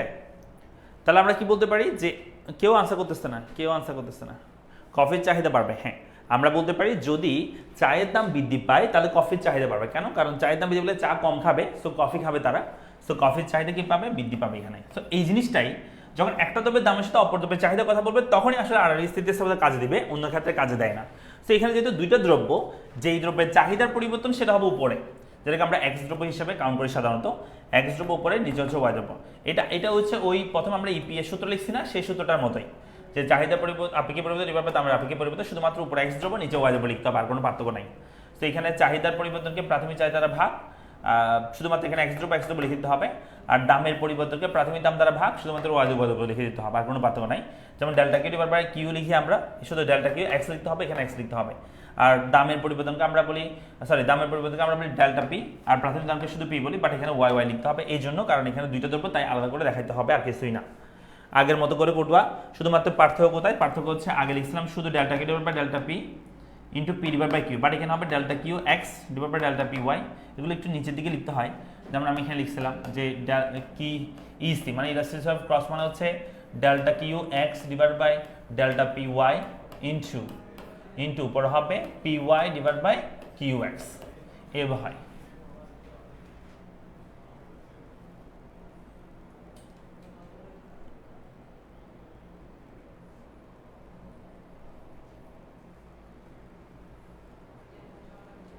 শান্ত দাস বলছে 2 অধ্যায় ভালোভাবে ক্লিয়ার হয়ে গেছে। হ্যাঁ ইনশাল্লাহ অবশ্যই হবে, বাট তোমাদেরকে কি করতে হবে, আমাকে একটু সহযোগিতা করতে হবে, ক্লাসটা শেয়ার করে দিও, কেমন? ক্লাস শেয়ার মেনশন করে দিও, বন্ধুদেরকে জানাই দিও। আমি তোমাদের জন্য কষ্ট করতেছি, তোমরা আমার জন্য একটু কষ্ট করতে পারো নাকি? তো আমরা কি করলাম যে ইসি লিখলাম, delta Q divide by delta Q X divide by delta P Y into P Y divide by Q X হবে, এই হচ্ছে সূত্র। সো চলো আমরা একটা ম্যাথ করি, তাহলে তোমরা বুঝতে পারবে। আসলে এখানে ম্যাথ বলতে 3টা ম্যাথ আছে, 3 ধরনের ম্যাথ আমরা করব 3টা দ্রব্যের ক্ষেত্রে, একটা পরিপূরক দ্রব্য, পরিবর্তক দ্রব্য, একটা হচ্ছে সম্পর্কহীন দ্রব্য, মানে কোনো সম্পর্ক না থাকলে সেক্ষেত্রে কি হবে। প্রথম আসে আমরা করব পরিবর্তক দ্রব্য, অর্থাৎ পরিবর্তক দ্রব্য মানে একটু আগে লিখছি, যেমন চা এবং কফি একটা ওটার পরিবর্তক, আমরা চায়ের পরিবর্তে কফি খাই, কফির পরিবর্তে চা খাই। সো একটা দ্রব্যের দাম বাড়লে অপর দ্রব্যের চাহিদা কিন্তু বেড়ে যায়, একটু আগে দেখছো তোমরা। যেমন এখানে আছে যে চায়ের দাম যখন 50 টাকা, কফির চাহিদা তখন হচ্ছে 10, অর্থাৎ চায়ের দাম এখানে আমরা লিখতে দিচ্ছি, চায়ের দাম যখন কত টাকা বলতো, চায়ের দাম যখন 50 টাকা, কফির চাহিদা তখন 10, কফির চাহিদা তখন হচ্ছে 10। আর এই চায়ের দাম যখন 50 থেকে 60 টাকা হয়, চায়ের দাম যখন বেড়ে যায়, এই কফির চাহিদা তখন বৃদ্ধি পেয়ে কত হবে, 20 হবে। আচ্ছা, এই যে এটার দাম বাড়তেছে, চায়ের দাম বাড়তেছে বিধায় কফির চাহিদা বাড়তেছে, কারণ চায়ের দাম বাড়লে মানুষ চা কম খাবে, কফি খাবে। সো সমমুখী সম্পর্ক মাথায় রাখবা, পরিবর্তক দ্রব্যের ক্ষেত্রে সমমুখী সম্পর্ক হয়, একটা দ্রব্যের দাম বৃদ্ধি পেলে অপর দ্রব্যের চাহিদা বৃদ্ধি পায়। সো যার কারণে পরিবর্তক দ্রব্যের চাহিদা রাখা ঊর্ধ্বগামী হয়, গত ক্লাসে পড়াইছি আমি, পরিবর্তক দ্রব্যের চাহিদা রাখা ঊর্ধ্বগামী হবে, কারণ পরিবর্তক দ্রব্যের ক্ষেত্রে একটি দ্রব্যের দাম বাড়লে অপর দ্রব্যের চাহিদা বাড়ে, সো যোগান রাখা মানে চাহিদা রাখাটা ঊর্ধ্বগামী হয়। সো এটার ক্ষেত্রে আমরা যদি এখন ইসি বের করি, তাহলে হবে ইসি সমান আনসার হবে উপরে delta Q divide by delta P into P divide by Q, এটা হচ্ছে আমি ইপি এর সূত্রটা লিখে ফেললাম। ইসির ক্ষেত্রে শুধু পার্থক্যটা বলতে এখানে এক্স লিখবা, এখানে ওয়াই লিখবা, এখানে ওয়াই লিখবা, এই যে ওয়াই, এখানে হচ্ছে এক্সটা লিখে দিবা, শেষ। তাহলে এখানে আমরা মানগুলো একটু বের করে ফেলি, আমি একটু লিখে নিই, এখানে লিখে নিব, এখানে ডেল্টা কিউ এক্স মানে কি, ডেল্টা পি ওয়াই মানে কি, কিউ এক্স মানে কি, আগেগুলো লিখে ফেলি, শর্টকাটগুলো লিখে ফেলি। পি ওয়াই মানে হচ্ছে প্রাথমিক দাম কত, প্রাথমিক দাম হচ্ছে 50, লিখলাম। আর প্রাথমিক চাহিদার পরিমাণ, যেটাকে কিউ এক্স বলি, প্রাথমিক চাহিদার পরিমাণ হচ্ছে 10 লিখে দিলাম। আচ্ছা, তো ডেল্টা কিউ এক্স মানে হচ্ছে চাহিদার পরিবর্তন, এইটা হচ্ছে চাহিদা, যে দ্রব্যের চাহিদা সেটাকে বলছে ডেল্টা কিউ এক্স। তা আগে ছিল 10 হয়েছে 20, তাহলে 20 থেকে আমরা 10 বের করবো, 20 মাইনাস 10, তাহলে আনসার হয় 20 থেকে 10 বের করলে আনসার হবে 10। আচ্ছা, আর ডেল্টা পি ওয়াই হচ্ছে আগে ছিল 10 হয়েছে 20, তাহলে সরি আগে ছিল 50 হয়েছে 60, তাহলে এটা থেকে বের করবো 60 মাইনাস 50, তাহলে আনসার হবে হচ্ছে তাও 10। তাহলে এটা বের করলে হয় ডেল্টা কিউ এক্স, এটা বের করলে হবে ডেল্টা পি ওয়াই, তো এটাও 10 হয়। আচ্ছা, তাহলে মানটা বসাই দিই, ডেল্টা কিউ এক্স হবে, ডেল্টা কিউ এক্স হচ্ছে 10 বসালাম, আর ডেল্টা পি ওয়াই কত হবে, ডেল্টা পি ওয়াই হবে 10 ইনটু উপর হবে পি ওয়াই মানে হচ্ছে 50, পি ওয়াই মানে 50, আর কিউ এক্স মানে হবে 10 বসালাম। এখন এটা যদি তুমি ক্যালকুলেশন করো, ভাগ করো, তাহলে হবে 50কে 10 যদি ভাগ করলে আনসার হবে মনে হয় 5 নাকি, আনসার 5 দাঁড়াবে আই থিঙ্ক। তাহলে আমরা লাগবো যে পরিবর্তন দ্রব্যের ক্ষেত্রে চাহিদার আর স্থিতিস্থাপকতা এর মান কি হবে, ধনাত্মক হবে। পরিবর্তন দ্রব্যের ক্ষেত্রে চাহিদার আর স্থিতির মান কি হবে, ধনাত্মক। পরীক্ষা কিন্তু আসবে যে ম্যাথটা দিয়ে তোমাকে বলবে, এই ম্যাথটা দিয়ে তোমাকে বলবে যে এটার স্থিতিস্থাপক বের করে দ্রব্যের প্রকৃতি ব্যাখ্যা করো, তাহলে বলবা যে এটা পরিবর্তক দ্রব্য, কারণ এটা মান ধনাত্মক আসে। ধনাত্মক কখন আসে, যে যখন সমমুখী সম্পর্ক হয়, সমমুখী সম্পর্ক তখনই হয় যখন সেটা পরিবর্তক দ্রব্য হয়, একটা দ্রব্যের দামের সাথে অপর দ্রব্যের চাহিদার সম্পর্ক ধনাত্মক হয় তখনই যখন সেটা পরিবর্তক দ্রব্য হয়। ক্লিয়ার?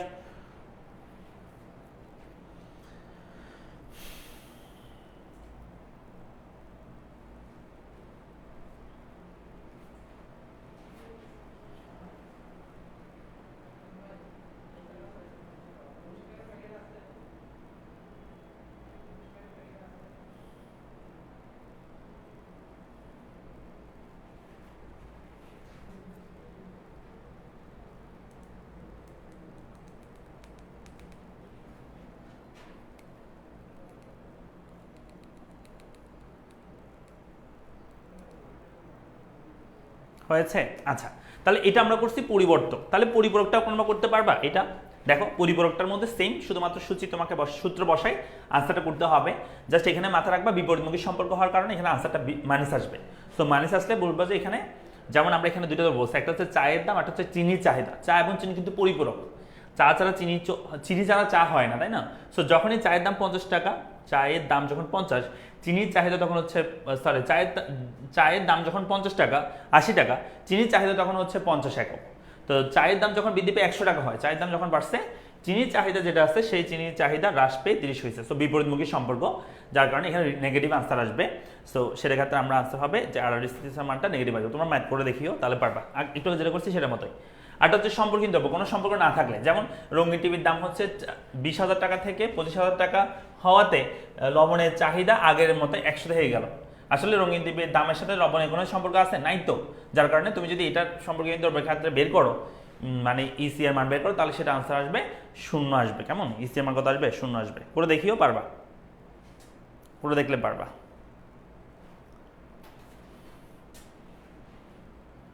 ভাই স্থিতিস্থাপকতা সাবজেক্ট থেকে কি সৃজনশীল প্রশ্ন আসবে? অবশ্যই প্রশ্ন আসবে, একটা প্রশ্ন মাস্ট থাকবে দ্বিতীয় অধ্যায় থেকে। সো ফাইনালি আমরা দ্বিতীয় অধ্যায়টা শেষ করলাম। এরপরে যোগানটা তো বলে দিলাম আমি, যোগানের দামটা সেটা আগের মতো চাহিদার দামের মতোই হবে। সো এই চ্যাপ্টারটা একদম ইনস্ট্যান্ট আউট সব পড়ছি, এবং প্রথম অধ্যায়টা আমরা 2টা ক্লাস শেষ করেছি আলহামদুলিল্লাহ। প্রথম ক্লাসে একটা ক্লাসে নেওয়ার কথা ছিল, বাট আমরা গতকালকে পুরোটা নিতে পারিনি, সো আজকে নিলাম। আগামীকালকে তোমাদের ক্লাস হবে প্রথম পত্রের তৃতীয় আর চতুর্থ অধ্যায়ের উপর। আমরা আগামীকালকে সন্ধ্যা 7:30 থেকে শুরু করবো ক্লাসটা, এবং অবশ্যই 2টা চ্যাপ্টার আমরা শেষ করবো। একটু লং তো হবেই ক্লাস, তৃতীয় এবং চতুর্থ অধ্যায় আমরা কমপ্লিট করবো। আমার সাথে এই ক্লাসগুলো করো ইনশাল্লাহ, তোমাদের কোনো ভয় থাকবে না, তোমরা সবগুলো চ্যাপ্টার ভালোভাবে শেষ করতে পারবে। বাট আমি যেগুলো বলতেছি, এই যেগুলো আমি তোমাদের কাজ দিচ্ছি, এগুলো একটু করে নিবা বাসায়, মাঝখানে যে সময় আছে সেই সময়ের মধ্যে একটু করে নিবা, ঠিক আছে? আগামীকালকে সন্ধ্যা 7:30 তোমাদের সাথে দেখা হবে। তোমরা ততক্ষণ পর্যন্ত ভালো থাকো, সুস্থ থাকো। আগামীকালকে সন্ধ্যা 7:30 দেখা হবে, আর 6টা বাজে তোমাদের ভূগোল ক্লাস শুরু হবে, 6টায়। ঠিক আছে, তাহলে সবাই ভালো থাকো, সুস্থ থাকো। দেখা হচ্ছে পরবর্তী ক্লাসে। আর তোমাদের বন্ধু বান্ধব যারা আছে তাদেরকে তোমাদের জানাই দেওয়া একটা নৈতিক দায়িত্ব, তোমরা সেটা জানাই দিবা, গ্রুপে হোক, মেসেঞ্জারে হোক, যেভাবে হোক, এবং তাদেরকে তোমরা ক্লাসে জয়েন করবে। আগামীকাল সন্ধ্যা 7:30 আমরা 1000 স্টুডেন্ট ক্লাসে চাই। সো এটা তোমাদের দায়িত্ব, ঠিক আছে? দেখা হচ্ছে সবার সাথে পরবর্তী ক্লাসে, মানে আগামীকালকে সন্ধ্যা 7:30। আসসালামু আলাইকুম।